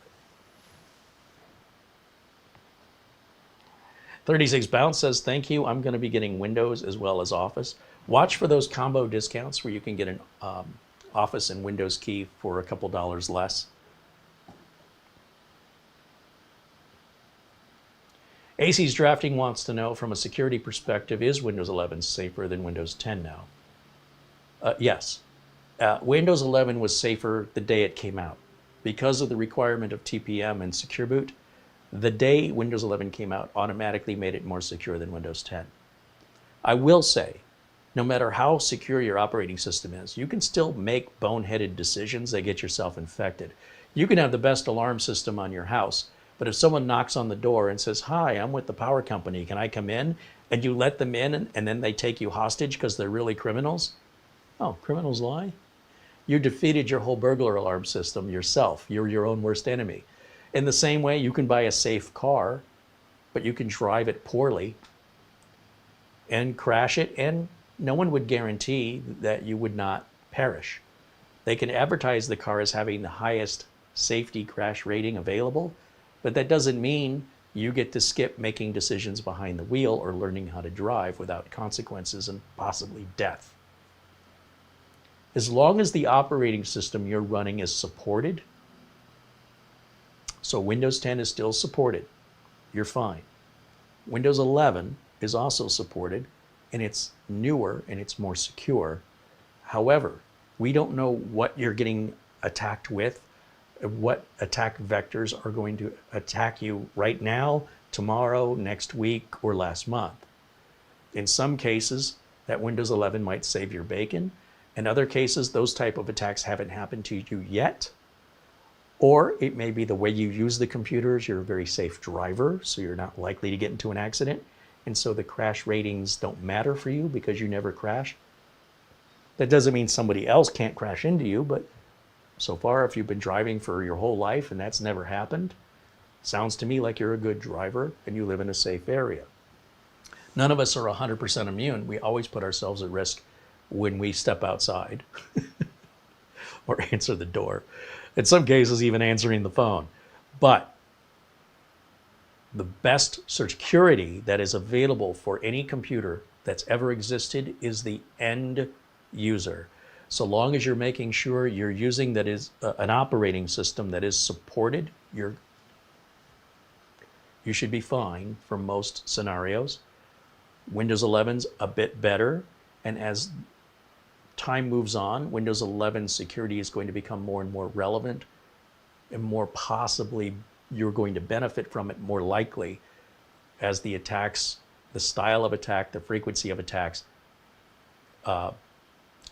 just the type of attack becomes more commonplace, where secure boot and things like TPM start to really kick in a lot more often for your own protection. For some people, it may make more sense to get off the computer entirely because this is never going to end. Every time there's a fix or a patch, there's another hole which requires another fix or a patch. The difference is the way Windows works versus, say, the way Android works. Android's running little apps. You're not getting kernel access into the entire heart of the machine, and all you have to do is restart the machine pretty much to clear it out. I think the FBI says you should restart your phone once a week just to clear out any potential virus. If you did get infected, it'll clear that out. And that doesn't work that way in Windows, just so you know. Now, if they redevelop Windows to work more like the Android operating system does, where you have these sort of they're not sandboxed apps, but they kind of are. It's a much smarter way to do it in the modern world. And Windows is, one of the first consumer-based operating systems that ever existed that was graphical, point and click. And the internet didn't exist. And so they're trying to adapt something that's 30 years old to the modern world when you need to scrap it and start over. Because there wasn't such a thing as these online identity thieves and all the types of attacks and viruses and worms and ransomware, and all of this didn't exist, and Windows was never designed for it. So they keep trying to enhance Windows, and it's millions and millions and millions of lines of code. And as you can imagine, it gets really complicated to maintain that. And the more complex it is, the more likely it's just going to collapse. Android's a lot cleaner, but it was built from the ground up for this purpose, and it does so using less power. It doesn't need these high-end processors. And more end user consumers are dropping the PC altogether. It's too expensive. It's not portable unless you have a laptop, and even then you can't put that in your pocket. And if you can do everything you need to do right here, isn't this more convenient? So we will likely see the end of PCs, except for the people creating the stuff that you use on your phones. Those people will still need the PCs to create. Make no mistake, a PC is a creator device that can be used as a consuming device. Not everybody needs a printing press, but without that, you've got no newspaper. At some point, nobody wants the newspaper anymore. Nobody needs the printing press anymore. If we reach a point in the future where we're not using these for information, we have something else, then perhaps these won't be needed anymore. But so long as corporate America has work to do, PCs are forever in our lifetimes. But as an end user, as a consumer who consumes, you likely don't need this anymore. This is an era of the past. Things like this, tablets, much more portable, much more convenient. You can take it with you, have it with you wherever you go. Security-wise, it's with you at all times. If somebody breaks into your house while you're gone, they steal your computer, they got all your stuff. This has more than enough storage in it. They used to not have any storage. You want to talk about memory and storage. What they can fit here on this is far greater than what I had on my first computer. The cameras on these, they have a camera with you at all times and a flashlight with you at all times, a GPS with you at all times, a radio with you at all times. Far, far better value than these. However, these typically last longer than the smartphones because the batteries will eventually fail. And here we're not dealing with batteries. And for that reason alone, these will last longer. On the other hand, these also consume more power and they need to cool down with fans. I don't think there are any smartphones with fans in them. And if so, they're super tiny. You're probably not going to hear them. So you have to pick which one fits your expectations and requirements for budget and how you plan to use it. If I was J.K. Rowling writing the new Harry Potter book, I would not want to do it on this. Whenever you see an article that says PCs are dying, ask the author what they wrote that article on. Probably a PC. Furthermore, when you see clickbait like that, it's referring to consumers. It's not referring to corporate America. A lot of consumers have something called a job. And that job usually involves working for some part of a corporation. Without that job, they wouldn't be able to afford their little computer or play their video games. Even the video games are a corporation. The question is, are you paying the corporation or is the corporation paying you? But the corporations are there. Maybe you're retired, but you're still paying corporations for your utilities. You're still paying corporations for your entertainment. There's no way around it. Our society works off of consumerism. Without anybody creating anything, there's nothing for you to consume unless you created it yourself. If you're not a creator, you don't need a creation device. If you're not a printer, you don't need a printing press. See what I'm getting at? So I don't know what you need. I'm just explaining this to help you determine if perhaps you don't need a PC anymore. Maybe you do. Or maybe you don't need one, but you just want one because you think they're fun. That's perfectly acceptable as well.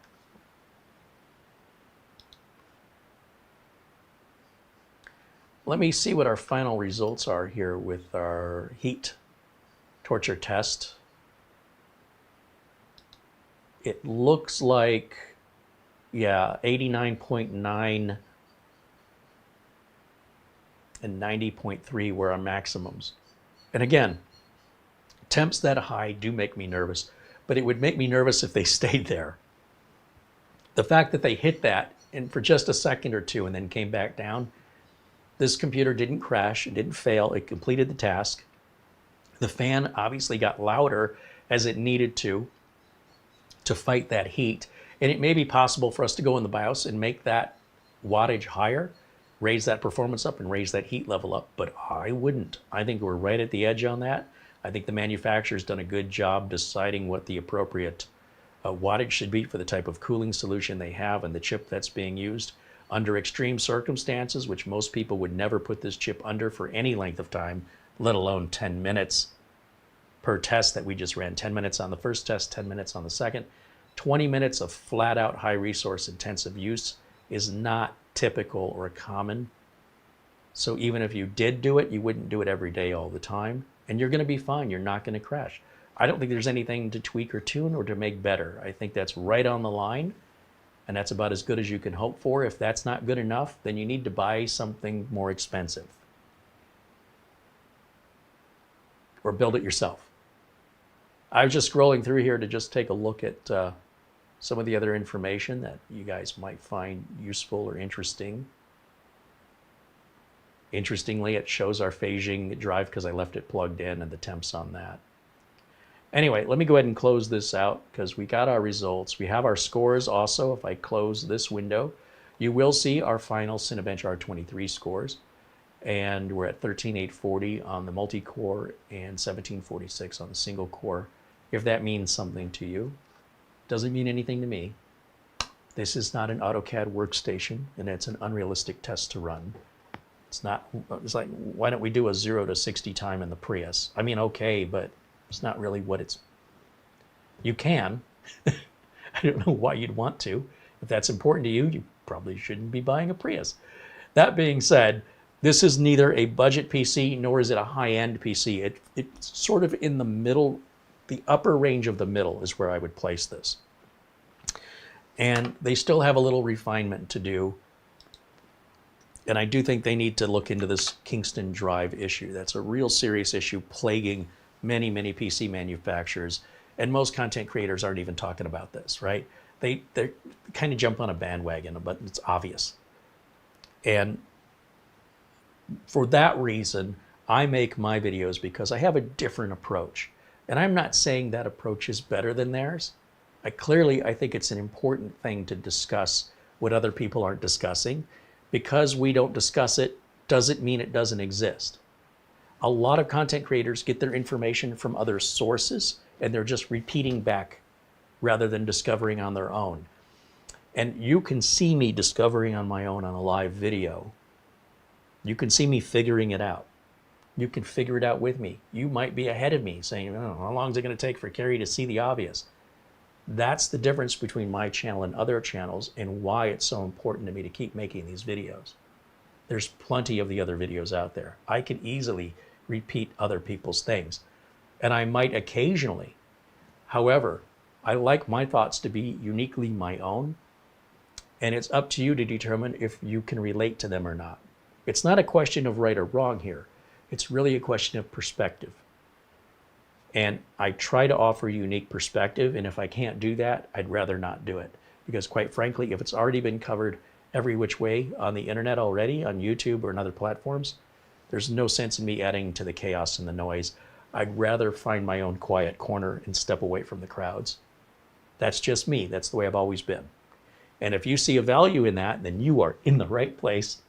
Thank you for being here. Bet Beaton became a supporter. Well, thank you, Bet. Michael MacArthur is now a member for 30 months. Hello, Carey, Marlena, and chat. Have a great day, everyone. Thank you, Michael. Thank you for renewing membership. Was Bet on Doug Betts' channel?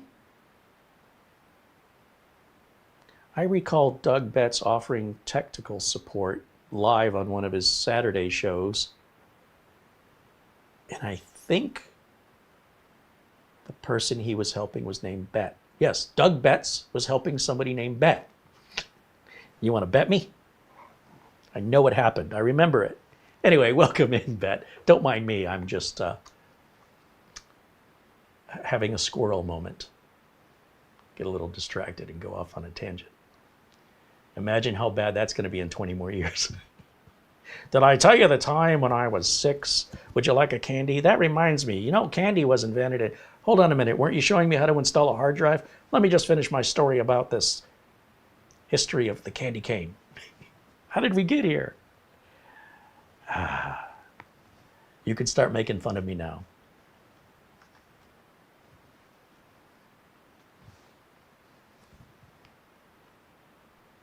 AC's Drafting said, I'd much rather work with a bigger screen versus a phone. Well, it's no big deal.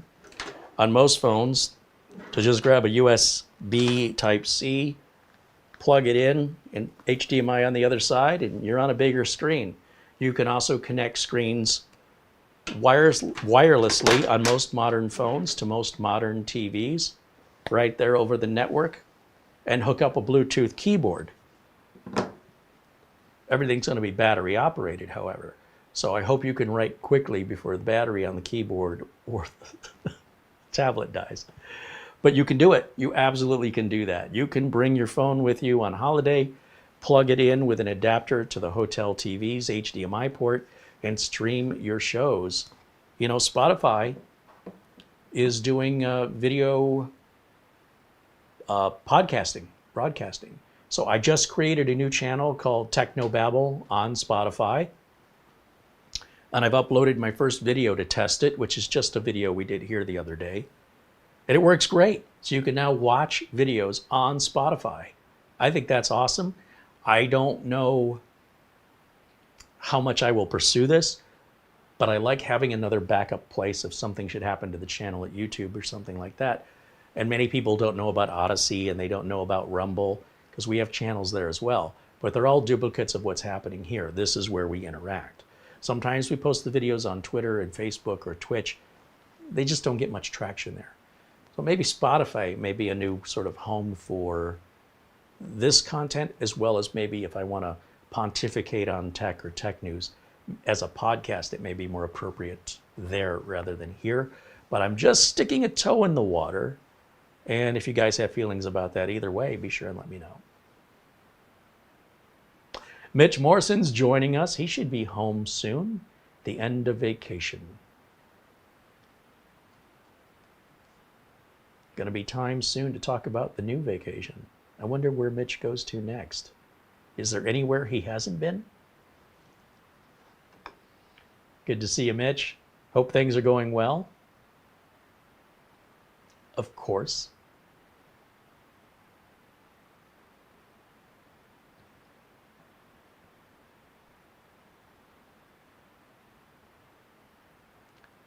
Again, if you have questions for me, this will be the time to ask.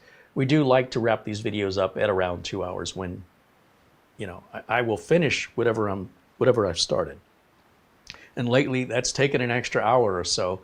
But today, I think we're pretty well done for the day. So we'll just wrap things up here with any final questions or comments. And then I think I'm going to do a short video tomorrow to introduce you to the new ASUS Wi-Fi 7 whole home mesh router and compare it to our Deco Mesh system. The difference is we paid for the Deco Mesh, about $1,600, I think, and we love it. But how will the ASUS mesh system compare? ASUS sent it to us for free for a review. So what we'll do is I'll unbox it and introduce you to it. And then I'm going to hand it over to Mara, and she's going to configure everything. Then we're going to see what our performance tests, our range tests are like. But I'm going to let you in on a little secret. It won't perform any better than it says it will on the box. I think watching video reviews or reading reviews on Wi-Fi routers is a complete waste of time because they have no idea how it's going to perform in your building with whatever equipment you're hooking up to it, with whatever other wireless traffic you might have in your area, with whatever construction materials are made in the, that form the building you're in, along with any other obstacles that may impede performance.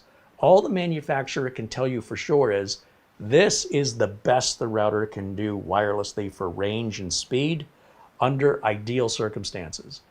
So any review is going to vary based on all of these possible variables regarding location, usage, materials of work of the building they're in, the distance they're going, and the age of the equipment that they're hooking to it and how much of it. I can guarantee you no reviewer is going to see numbers better than what's on the box. That's the best you can expect. So if you're like, well, how do I know if that's the one I should buy? Well, does it have the number of ports you need? Does it cover the range you need it to cover? And does it fall within your budget? Then the final thing, the one thing nobody can answer for you is, Will it work in your environment with your equipment to your expectations? There's only one person on the planet that can answer that question, and that's you. But I can tell you for sure, it won't run any better than the specs listed on the box. All right? And if you stick with a name brand manufacturer like Asus, TP-Link, Netgear, Synology, Ubiquiti, these are big brand names. They're not going to lie or exaggerate the numbers on the box. If you're buying from AliExpress or from a foreign manufacturer you've never heard of, you may have no warranty, you may have very little BIOS update or firmware updates, and yeah, they might exaggerate the amount of power their unit has because they might operate under a different culture. Here in America, if you're registered to sell here with the FTC, and in this case, it would also have to be the FCC, any violation of those terms can result in some severe fines. If they're selling off AliExpress and you're importing the stuff in, you're on your own. I'm just telling you. You're rolling the dice. If you want to roll the dice, knock yourself out. I have found most people who roll the dice cannot afford to lose. And the people who can afford to lose, the people who actually could afford it, won't do that. Which is partially why they can afford it. It's this mentality that you think you're going to take a shortcut, and it usually ends up costing you twice as much when you have to buy it again. But that's been my experience, in my opinion. You're all adults, accept consequences for your decisions. But I just want you to know, going into it, any Wi-Fi router authorized for sale in the US from any, these big manufacturers, obviously, are not going to perform better than what's on the box. It can only do that if everything is perfect. So likely you're not going to see those big numbers. For example, Wi-Fi 7, I think, is up to 28 gigabits per second or something. Nobody's going to see that. It's just ridiculous. But it's possible. Right quick, let me check the phone. And again, I'm buying some time. If you have any questions, I'll do my best to provide answers for you. Got to get my glasses on. Here we go. Let's see.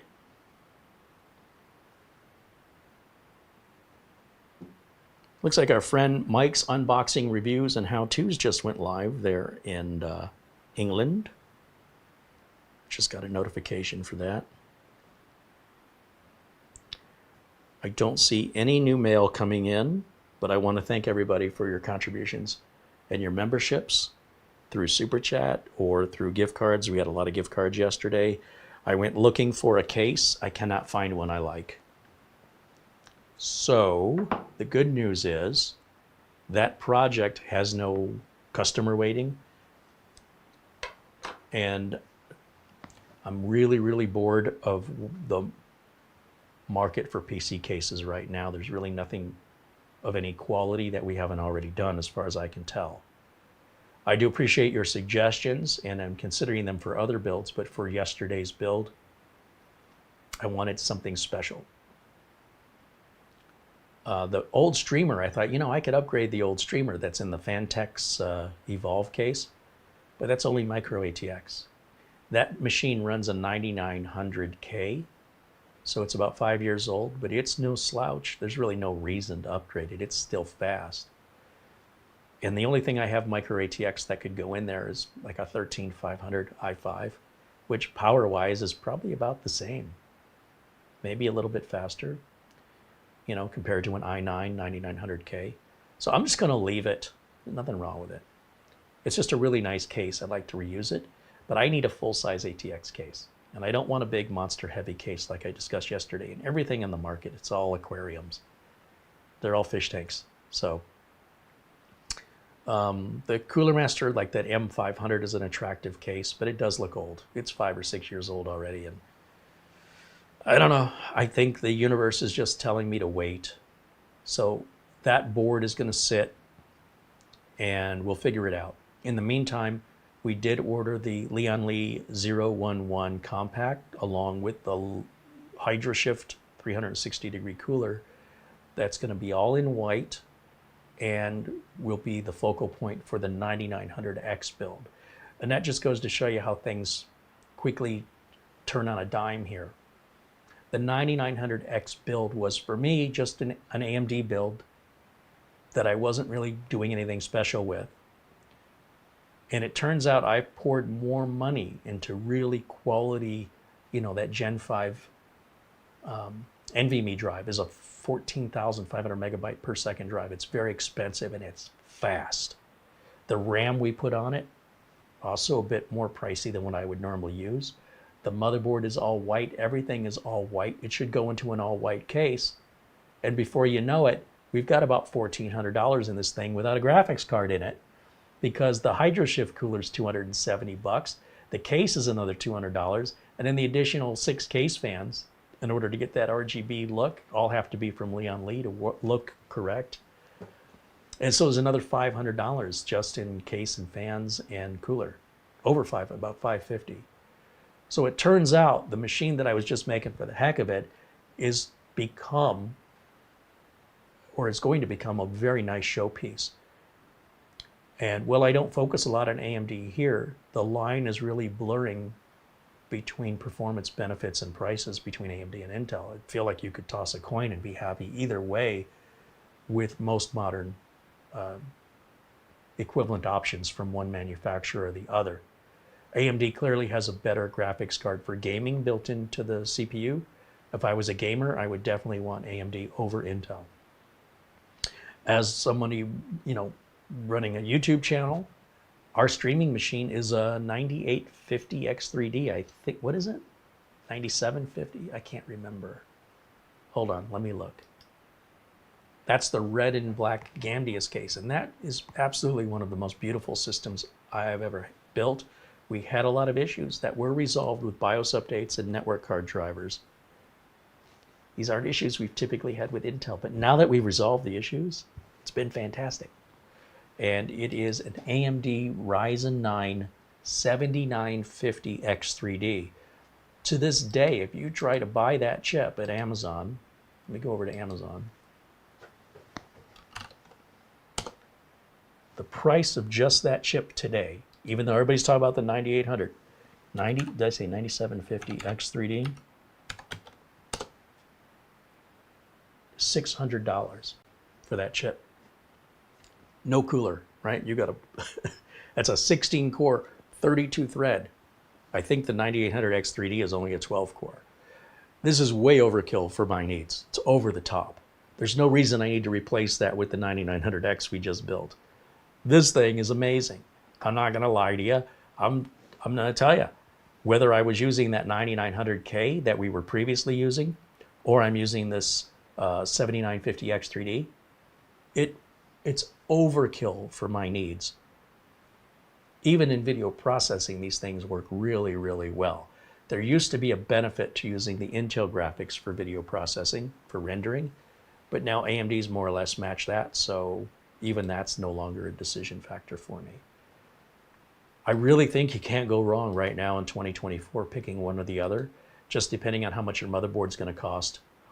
And of course, whether or not you're gaming. If you're putting in your own discrete graphics card, it won't matter if you use Intel or AMD, quite frankly.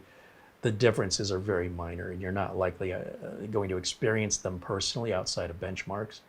There's only so much a human being can detect, how many frames per second an eyeball can see, and each of us all see differently.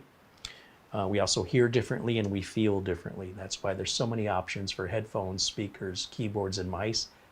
It's a very personal decision, and your preferences are yours. They belong to you.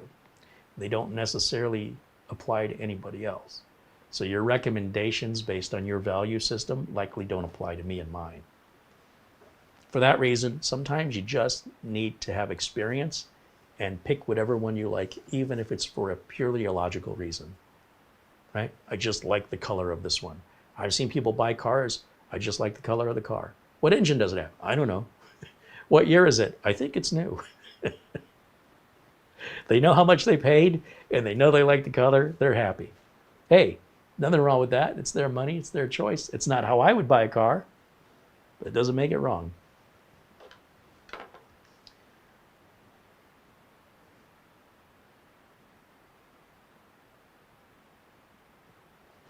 I'm just trying to catch up in the chat. Is the case closed? This is from Dave Leonard. Is the case closed on the Maxtang BIOS update, or is there going to be a final update? I am thinking they're probably going to do a final update that will be made available to download on their support side that will have the Maxtang logo. I think the fact that the Maxtang logo is missing suggests to me that this is more of a test. I'm making assumption here. I really don't know. We haven't gotten that far in discussion. I've been with you the whole time, right? So I haven't followed up with Maxtang from the results because you've been with me this whole time while we assessed results. If we did not get the results we expected, the answer to your question would be different. But because we did get the results we wanted, we don't know what the next step is because we haven't had the conversation until we're done making the video, and then we have to wait for a response. So I don't know. But if I were Maxtang, I would be polishing that BIOS, verifying that's going to be needed on this model. Let's be sure and put our logo on it. And then any other little refinements they might want to do. And then it's going to need to be publicly available for download. If any consumers ended up with this model, they're going to need it. They emailed it to me privately, so this is not available to the general public. And I imagine that's because it's not done yet. We're still testing. But I don't know that's fact. I am just speculating.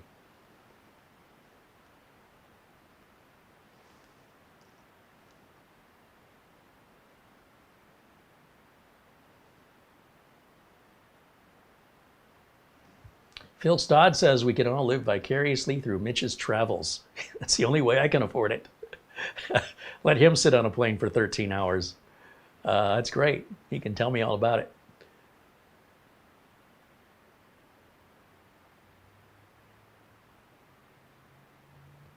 John Williams says, thanks for the informative live stream and your wisdom. Well, I appreciate you hanging out and that you see value in what I do here. Not everyone does, and those who do are obviously very special to me. Thank you. 3D Bounce says, 36 Bounce says, Carey, thanks for all you do. Again, thank you, 36 Bounce, for hanging out with us today and interacting with us in the chat.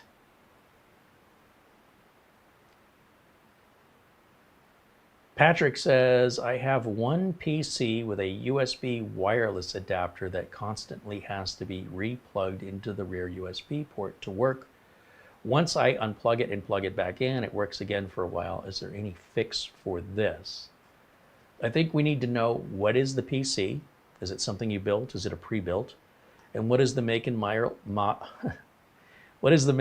of the wireless adapter? Has this always been the problem, or is this a problem that started up recently? Help us with a little background on what it is specifically, because everything is different. Every PC is different. Every wireless adapter is different.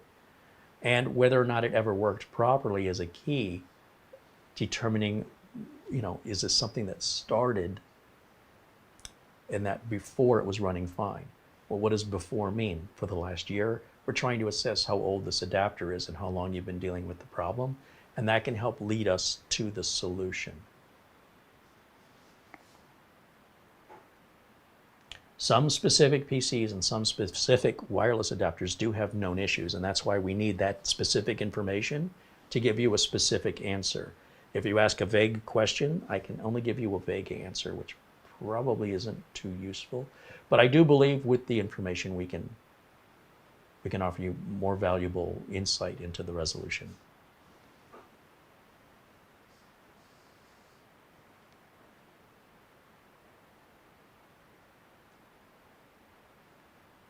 Phil Stodd says, if you were to buy a Model T, you could order it in any color you want as long as it's black.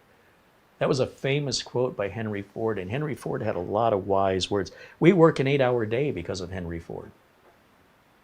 He wanted a factory that ran 24 hours a day, and he also gave a higher starting wage than any other employer in America, and created the 8-hour workday so we could have 3 shifts to run the factory 24 hours. And had a lot of famous quotes, like one of my favorites is this one: whether you think you can or you think you can't, either way, you're right. Henry Ford had 3 failed bankrupt car businesses before he started Ford. So it's okay to fall down and fail. It's important you get back up, dust yourself off, get back at it. Fail again, get back up, dust yourself off, get at it again.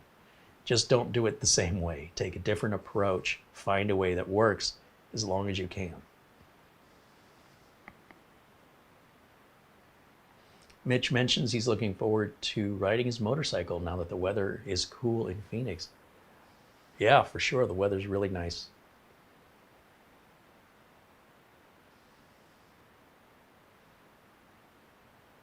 Patrick says the computer he's working with is a pre-built from 2012. A wireless adapter was purchased back in August. This adapter's always been like this. I should have probably returned it then. He's got a TP-Link AX1800. So we're looking at a computer that is 13 years old. And whenever you try and mix new and old hardware, you're always going to have problems, always. Now, a computer from 2012 is probably running Windows 10. I guarantee it won't run Windows 11 without compromising security and having to circumvent all of the Windows security settings that would prevent Windows 11 from installing. I don't know why you would be using a computer that old when brand new machines are so inexpensive. In fact, I would posit that for the price of that Wi-Fi adapter, you were halfway to the price of a new computer. Maybe not the fastest computer, but these budget mini PCs start at just $100, especially during the holidays. You can get one a little nicer, $150.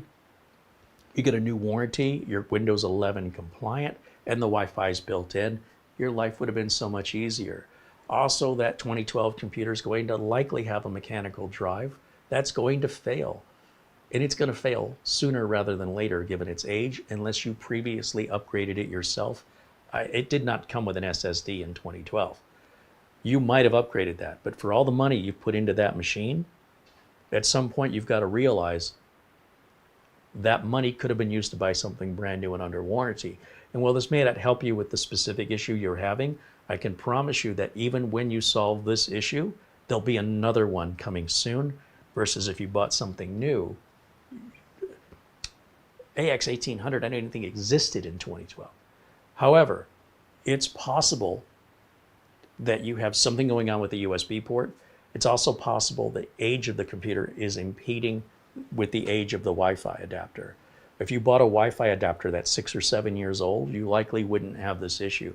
The minute we mix new and old together is always where we have problems in the computer world.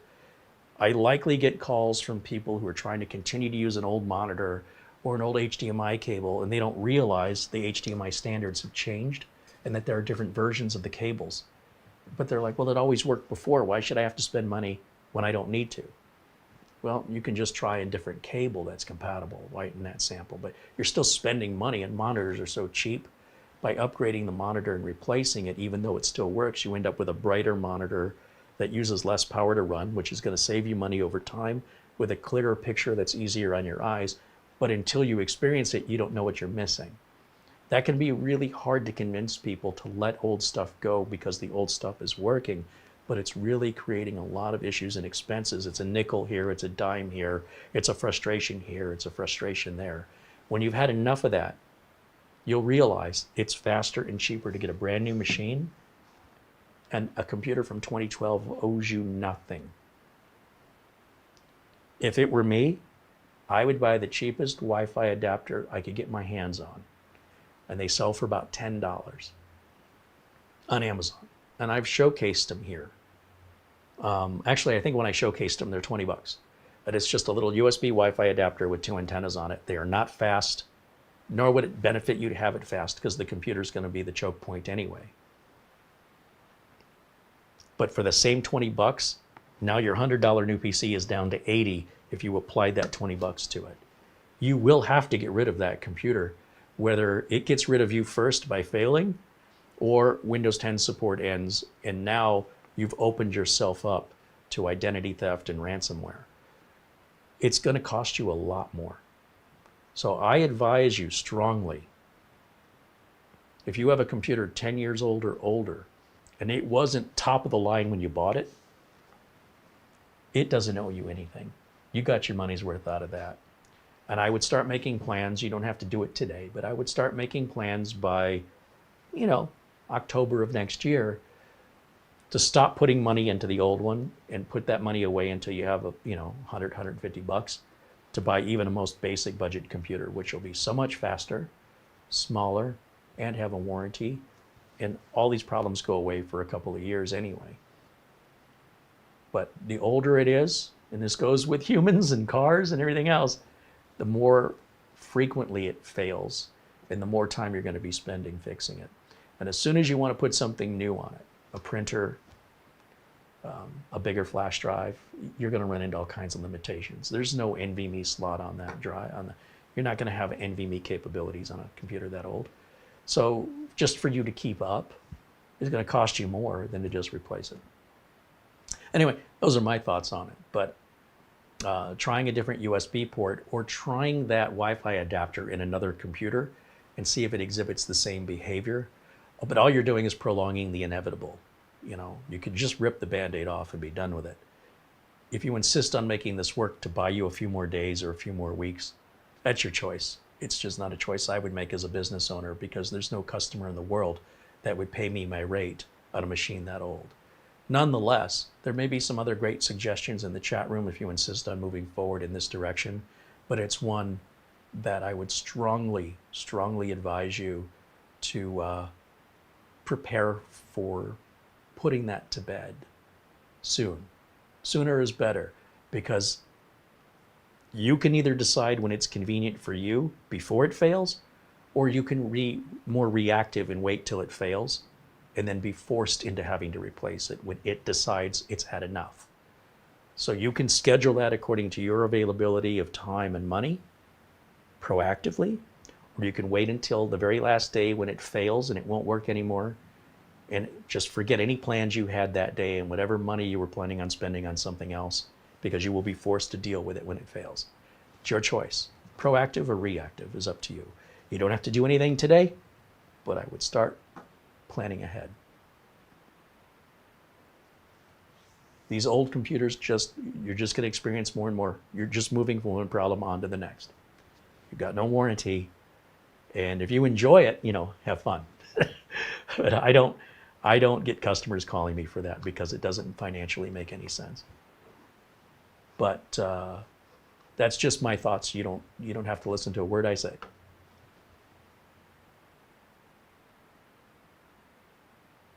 Chris Garrett mentions he's got a Dell XPS 9th gen. He says it runs great. I cannot buy a new one right now. I have an 11th gen Dell Latitude. Yeah, the XPS line are their top of the line. So if you bought a 9th gen top of the line computer, it's not old. You've got another 5 years left in that easy. But if what you bought was entry level and it was 10 years ago, you're on borrowed time. But no, like I said, the old streamer is a 9900K. It's still overkill for my needs. I could upgrade it for something to do, but it's money and time I don't need to spend. It's just an entertainment. It's a distraction. It's an elective procedure that doesn't need to be done. Patrick says, yeah, if the power supply in this old HP goes out, I don't think I could find an OEM one. Somehow it's still working and still has a green light on the back. Saving as much funds as I can. But you're not saving funds if you're having to put a Wi-Fi adapter on it. You're not saving funds if the machine isn't working because the Wi-Fi adapter that you bought and put money into it isn't working. You're not saving funds if you're spending more time in research and trying to figure out how to fix it than to just replace it. At that point, you're spending far more. It's just that you're spending it in nickels and dimes rather than just spending it at once and being done with it and moving on with life. But how we justify these things, I have never seen computers cheaper in my whole life. And so for people to tell me they can't come up with $100, what's it cost to fill the gas tank in your car?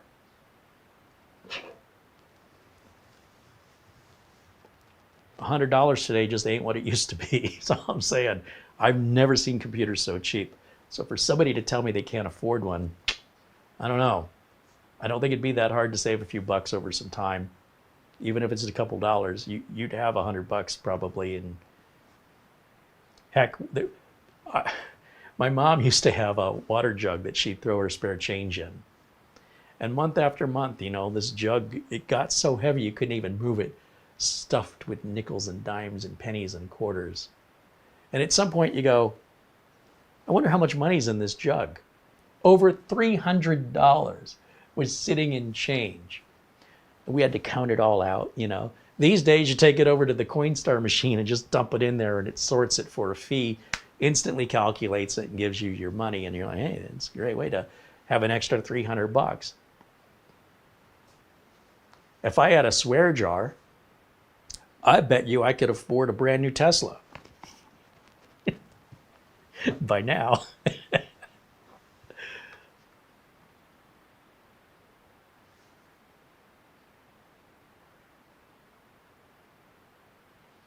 Smiley Matt wants to know, is Maxtang as fast as a Mustang? Well, if I ever see a Mustang Mini PC, I'll let you know. By the way, some Mustangs are 4-cylinder, just so you know.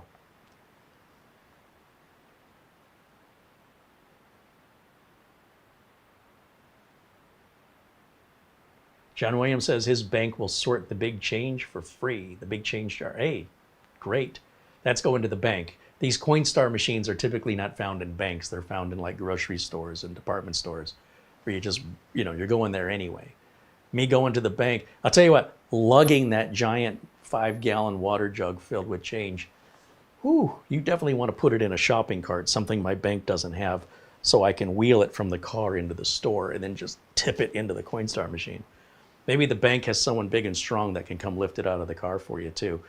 If your bank will do that without a fee, it could save you a lot of money if you've got a lot of change. Nonetheless, the point I'm trying to make is about how it's easy to save money and you don't need much to buy a new machine. You know, just to get an entry-level machine is very inexpensive today, cheaper than it's ever been. And we know those holiday specials are coming up. We know after Thanksgiving, we have Black Friday, Cyber Monday, and then right up until Christmas, we're going to see bargains. And if you're in the market, this is a good time to get a good deal. So you start putting some money away, and it doesn't take much, that you can then pull the trigger on it as soon as it's available. You are going to save yourself so much time and money going forward. That's usually when the realization occurs of how you should have done it sooner. That's how it's worked in my life.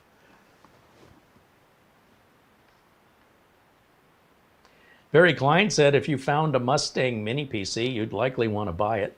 Don't. Are we back to the Cybertruck Mini PC that everybody said I shouldn't buy? I still really want it though. It's so stupid. Yeah, there's a Mini PC in the shape of a Cybertruck. I don't know why. And I want it, and it's stupid. I probably won't even use it. It'll look like a model Cybertruck, which is, by the way, a lot cheaper to just buy the model. The Mini PC in the Cybertruck enclosure is about $600. And it's more or less what we have right here.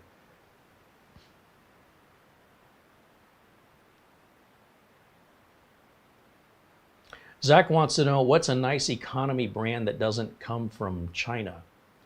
Well, China doesn't just make economy brands, right? Apple products are made in China, and they're far from an economy brand. Almost everything manufactured and sold in Europe and the United States, electronics-wise, will be manufactured in China. And it's not all manufactured to the same quality. Some things have higher quality standards than other things. I suggest you look at familiar name brands in the particular industry you're looking at and go off of ratings and reviews of those items that are of most interest to you at that budget level. There's not one particular brand that stands out, because what you define as budget and what I define as budget may be two entirely different things. What I throw away in my trash can, you might take out of the trash going, this is perfectly fine. Why are you throwing this away? Or the other way around. Maybe you're throwing something away and I'm like, hey, that's still good. Give that to me. You don't want that? I'll take it. One man's trash is another man's treasure, and one man's budget is another man's dream purchase. So you really have to do this research that aligns with the uniqueness of how you define these standards in your life. And since I've never met you, I don't know what those are. Maybe somebody close to you who knows you well. But you've got to stick with the name brand, understand what it normally sells for, to understand when it's on sale or a good price. That's pretty much how I buy. And if I'm buying from an unknown brand to save a few bucks, I usually do that from time to time to remind me why I shouldn't be doing that. I bought a Hisense TV. They sell a lot of them. Maybe they've gotten better. I wouldn't know because I'm back to Samsung after that. The TV was slow to respond to the menus and it was limited. I had a Roku TV that was really cheap off Amazon. I will never buy another one of those. What a piece of junk that was. It had to connect to the internet to even get it turned on and configured for the first time. Well, that's why it was so cheap. Now I know why. I won't buy another one. TV manufacturing used to be done here in the good old USA. Then it moved to Japan, and companies like Magnavox, RCA, Zenith, they were really big. And then the South Koreans took over with LG and Samsung because they could build a better TV cheaper. And now the Chinese with TCL and Hisense are putting the South Korean manufacturers out of business. Samsung and LG are no longer king of the hill. Hisense and TCL are leading the way. And, the Japanese brands, mostly gone. Brands like Sony, they're still out there, but they're not what they used to be. Every time we can move to another country where the labor is cheaper, and they're basically mimicking what other companies are doing to a level of quality that's imperceptible, but the price is less. It just keeps evolving. Where's it going to go after China? Who's going to be the next country to be making large TVs for even less? Because we've already named 4, the US, Japan, South Korea, and China in that order. It won't stop. It's not going to just stop at China. There'll be another country. It could be Vietnam. It could be India. They'll be able to make it cheaper. There'll be some new brand. It'll be a good brand. TCL and Hisense are making a name for themselves here, and TCL is really leading the way. I don't care for the menuing system on a TCL, but I've got to say, the picture quality and the size of the screen, pretty damn good.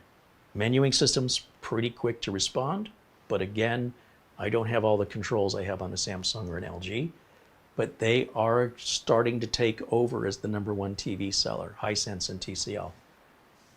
And now the South Korean manufacturers, Samsung and LG, they're starting to hurt. And now they know what it feels like to be a Japanese TV manufacturer because they've been hurting for a long time. Or an American manufacturer like RCA, Magnavox, gone a long time. Or they're a shadow of their former selves. And there'll be another one after that and another one after that. So what's quality and what's a good value? It's always changing.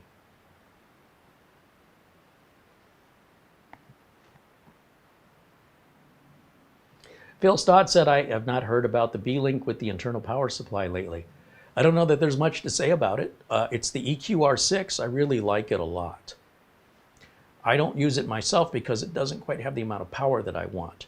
But I would not hesitate to sell it to a business client or a home user that wasn't playing games and they wanted a good, reliable, and affordable machine.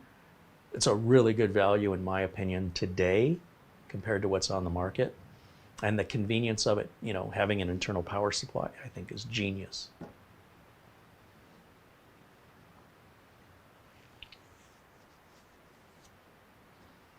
Phil Stodd said, as a thought, we think of China as a continental communist China as opposed to a Taiwan China. I suppose. I don't know much about the differences myself, but there are places like Hong Kong and Taiwan that are a part of China. Taiwan would say it's not a part of China.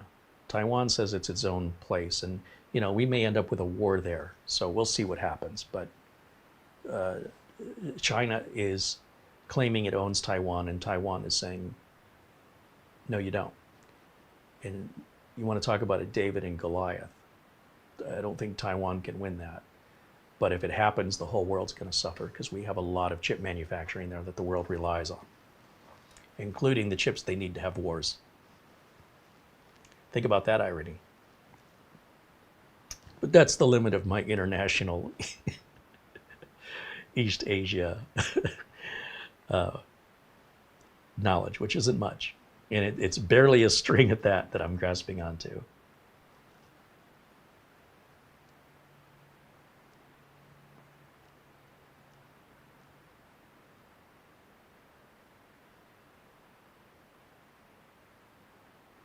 What is the security of a Chinese TV? Well, it all has to be authorized through the Federal Communications Commission, right? It has to go through U.S. standards in order to be sold here, like at stores like Best Buy. You could bypass that by going to AliExpress. What is it you're worried about? Someone's going to know you watch Buffy the Vampire Slayer? What exactly are you afraid that they're... What if I could spy on your TV, would I even want to? I don't understand this privacy concern. Pretty much, unless you're a celebrity or you're well known and popular, nobody really cares what you're doing. And I'm not quite sure they could give a rat's behind what television shows you watch. Even if they could put microphones in and hear conversations, they really wouldn't be able to hear very well unless you were right in front of the TV. As you walked around other rooms, you know, you're walking around with a device. Most of us have these devices that track everywhere we are and are listening to everything you say. Well, you're outside in the public on cameras that are filming you. This is called freedom. You have the freedom to go where you want, and they have the freedom to film public areas. And if you don't like that, don't leave the house. But nobody really cares about what you're doing. Unless you're a celebrity, a politician, or someone of public interest, I promise you, no one cares. It's sort of this self-involved thing of, like, oh, I'm so important and people are spying on you. No one's spying on you. They might accidentally look your direction, but they don't know who you are. And I promise you, they don't care. In fact, if you fell down and collapsed and needed CPR, probably most people would just walk right by you. Very few people would actually help you in the world today. That's how much people care. It's a sad state, but that's how it is. If it's a family member or a loved one who knows you, if you're a celebrity or a well-known person, people will be right there at your side the minute you fall. And probably taking your picture and putting it on TMZ. So you have something called security through obscurity. That's a good thing, and you want to keep that. If they want to spy on me through a TV, let them. That'd be more of a DMCA issue with corporate America, right? By illegally taking their copyrighted material and rebroadcasting it, than it would be a personal issue with me.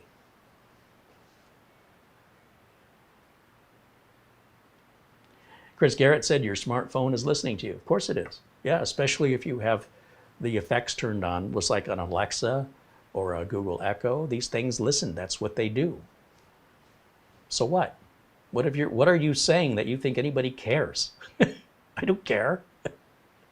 I wonder what Chris Garrett's saying today.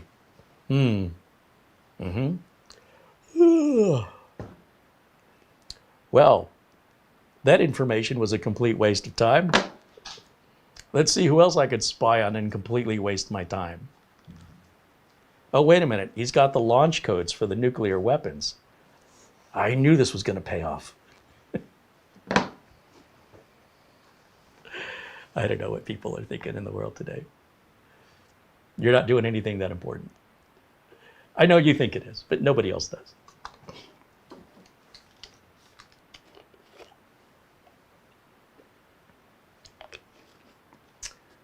All right, I think that's going to wrap it up for us for today.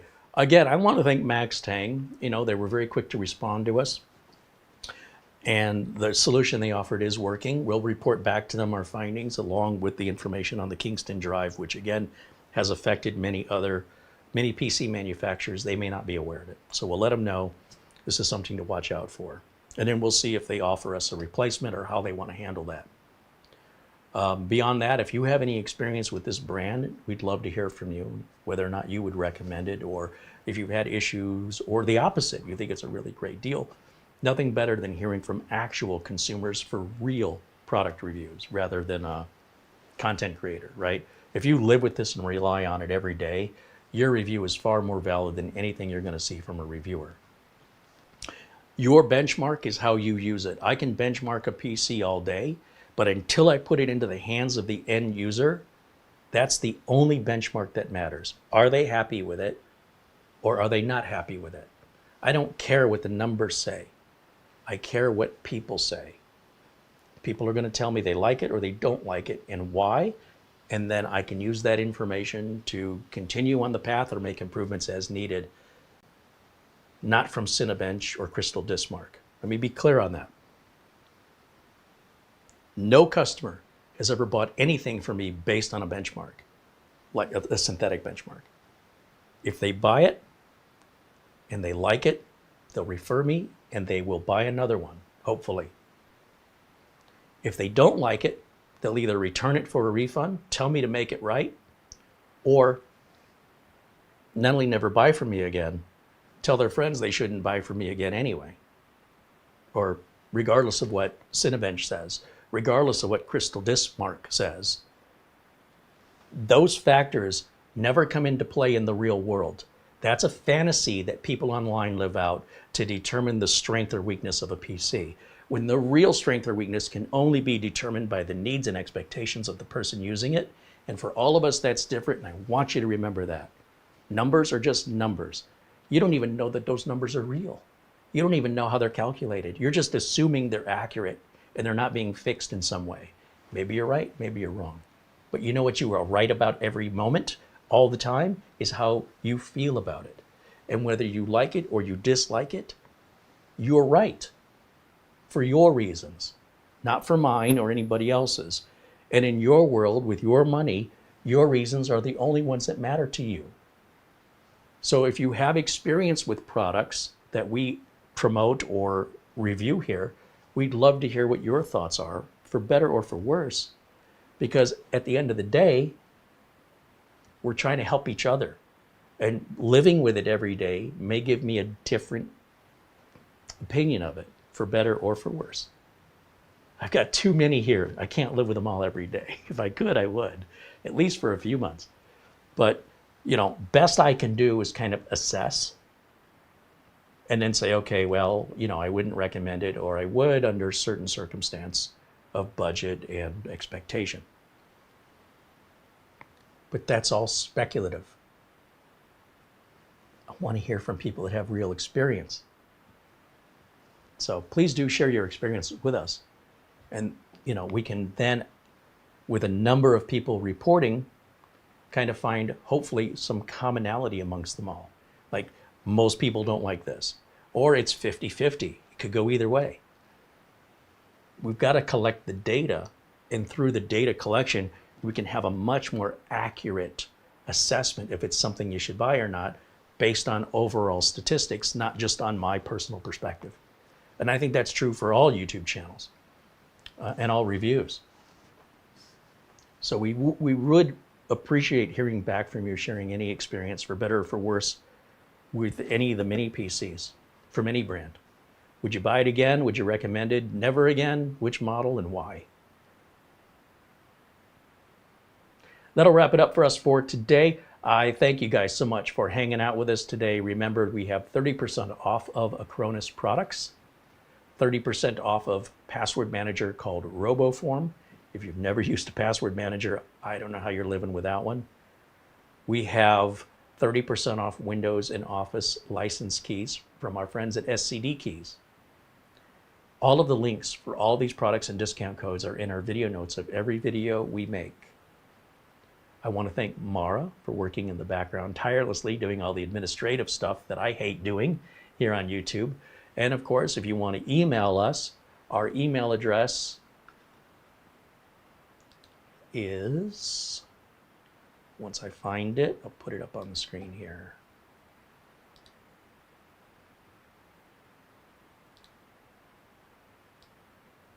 showcasecreate@gmail.com if you want to reach out for any reason. We love hearing from you guys, so feel free to reach out anytime. And finally, of course, our friends at Maxtang, we appreciate their patience in working with us and sending the unit to review. And as we follow up, when and if we have updates, we will return back to this in a future video, part 4, if there is a part 4 necessary. Otherwise, you know, it may just be some commentary during the intro of a future video if there's not enough content here for part 4. I don't know yet. We have to wait and see. In the meantime, it is a brand new brand, and I'm on the fence about them. If you decide to pull the trigger, I'd recommend you do it through Amazon where you have a 30-day return. And whether you decide to keep it or send it back, let us know why. And tomorrow, I think I need to do a short video tomorrow introducing you to the new Asus BT10, which I can show you really quick before we wrap up here today. I have it somewhere. Where did I put it? Oh, it's over here. Now, I have never taken this out of the box, and I intend to do that tomorrow during a live video so we can share that first time unboxing together. We are not going to review the usage of it because we would have to simulate a network. Instead, we're going to deploy it here and use it as our network. So that's when the review part will come in, but we can at least review what's in the box, how big it is. We could plug it in, see what the interface looks like, download any updates, things like that. But measuring its actual performance and options through the menus, we have to actually put it into play. Then we can compare it to our other Wi-Fi 7 mesh, both in price, performance, and control. Many mesh systems really lack a lot of granular control in the firmware of the unit. They want to automate everything to ensure that you have a good experience. And I know Mara, she's the one I'm going to hand this off to because she's the one looking for a lot of granular controls I could care less about, but are important to her. And if she had any complaint with this system here, is they've removed a lot of that. So you can't, essentially shoot yourself in the foot. Not that she would, but the average consumer, they kind of feel like we should just take care of everything automatically. Don't worry your pretty little head about it. This way we can reduce support calls. Asus has traditionally given us more controls in their mesh routers. We're wondering if they're still doing that. And then, of course, overall price comparison and performance comparison, we'll know through using it. So for a while, you might see that little round access point or mesh point become this rectangle. And we'll see if it makes any difference at all, if it's better, if it's worse. So we'll do that short video introduction tomorrow so we can move on with deploying it, which then after a certain period of time, we can report back our results. If you have any questions about the BT10 you want us to address during that video, be sure to put them in the comments below this one. And of course, join us in the chat room tomorrow if you have questions about the unit while we're unboxing it. If we can answer them, I'll certainly do my best to answer those questions. But remember, I'm going into this totally blind. I've got no preconceived ideas. I've not seen any reviews on this. So we'll find out how big it is, what the interface looks like. We'll do all that tomorrow. We don't normally broadcast on weekends, but as I said, when we're at this time of the year, everything gets really busy and I'm trying to get caught up. We have the 9800X build, no, 9900X build to finish. I just got the parts for that today. We have the big ProArt Asus build coming up on Friday that features the Ultra 9 285K processor. I'm super excited for this. We also have another build after that featuring the ASRock Z890 Live mixer using the same, not the same one, but an identical Ultra 7 Intel chip. If I can get my hands on a 9800X3D, I'll build with it because it's so popular, but they've all been sold out. And it's not important to me because we already have the 9850X3D, which is, or 9750, whatever I said it was, which is, it's a $600 CPU today and has more cores. I think it's actually a better processor. But nonetheless, if that's what the audience wants to watch and that's what attracts views, I'm happy to build it if I can get the parts. And thank you to all the members and for all your super chats and your support, all our friends in green in the chat room. Mats Olof says he's in Sweden. I knew it was Sweden. Thank you, Mats Olof. Of course, our friend Oystein is in Norway. We have our friend Frankie B in New York. Our friend Buster's in Scotland. Our friend Paul Gray is in Australia. We have viewers all over the world. It's so cool. What's that look for? Next Friday is the 22nd. Oh, I can't do the build on Friday. Correct. Okay. Begouden from Acronis will be joining us on the 22nd to talk about the features of Acronis, which means I have to do the build on the 21st. Remember I said everything gets busy this time of year? There you go. I'm already getting my schedule all messed up. We love talking to Begowden, by the way. It's been too long. And we might have a surprise up our sleeves. I don't know yet. We better know soon. 20 seconds coming quick. Right. Wasn't there something else we had scheduled after that? There's a whole bunch of stuff. Oh, the 24th. We're Yeah. going to talk about the sale that Minis Forum's got. Right. So the 22nd is Acronis, the 24th is Minis Forum. Just because we want you guys to be, you know, have the opportunity to snatch up the deals before they're sold out. What else? None of these are commission-based, by the way. I really, really use Acronis in my business. I use Mini Forum PCs. I recommend them. And if we can help each other out, and it's just a win for everybody. I win because I've got content here that I think you'll enjoy. You win because you get opportunities for sales that you may not have otherwise known about before they get sold out. And of course, the company wins because they're getting the exposure and the additional sales. There's no downside to this. So yes, during this time of year when companies are making these deals, I want you to take advantage of them, or at least have the opportunity instead of going, oh, I wish I would have known about that 2 weeks ago. All right, so that's what's coming. On top of that, we still have the router review. We still may have a follow-up with Maxtang. We still have the ProArt build with the the Intel Ultra 9 CPU. We still have the 9900X build to finish. And we still have Mara's big Cougar build to finish, where I've got to do cable management. And we have another board with the Trikes 360-degree cooler that I want to show you. It's got this really cool bent LCD screen over the liquid cooler that when you look at it at the right angle with the right types of videos, it looks like it's reaching out of the cooler. It's without 3D glasses. It's just a visual effect. You can see this on some Japanese billboards on YouTube where they have these giant billboards. They'll be like a big cat. And if you stand in the right place and you film it, it looks like the cat is stepping outside of the billboard and reaching without any 3D glasses on. It's a pretty neat effect. But if you change your perspective a little to the left or the right, it just looks like a flat screen, and I don't get it. Anyway, they miniaturized this into a cooler called Trikes, TRYX. I don't know how well of a cooler it is, but it really looks neat, and it's expensive, and I want to build something and showcase it. I don't know what we're building yet, but I'm sure it'll be something. In the meantime, thanks everybody for watching. All the links for everything are in the video description below this video. Thanks for everybody participating in the chat room, and especially our members and our contributors, without whom these videos would be fewer and far between. And of course, tomorrow, once again, for all the background work she does, all the behind the scene work that she does. We'll see you all again, hopefully tomorrow. Enjoy the rest of your Saturday, and until next time, bye for now.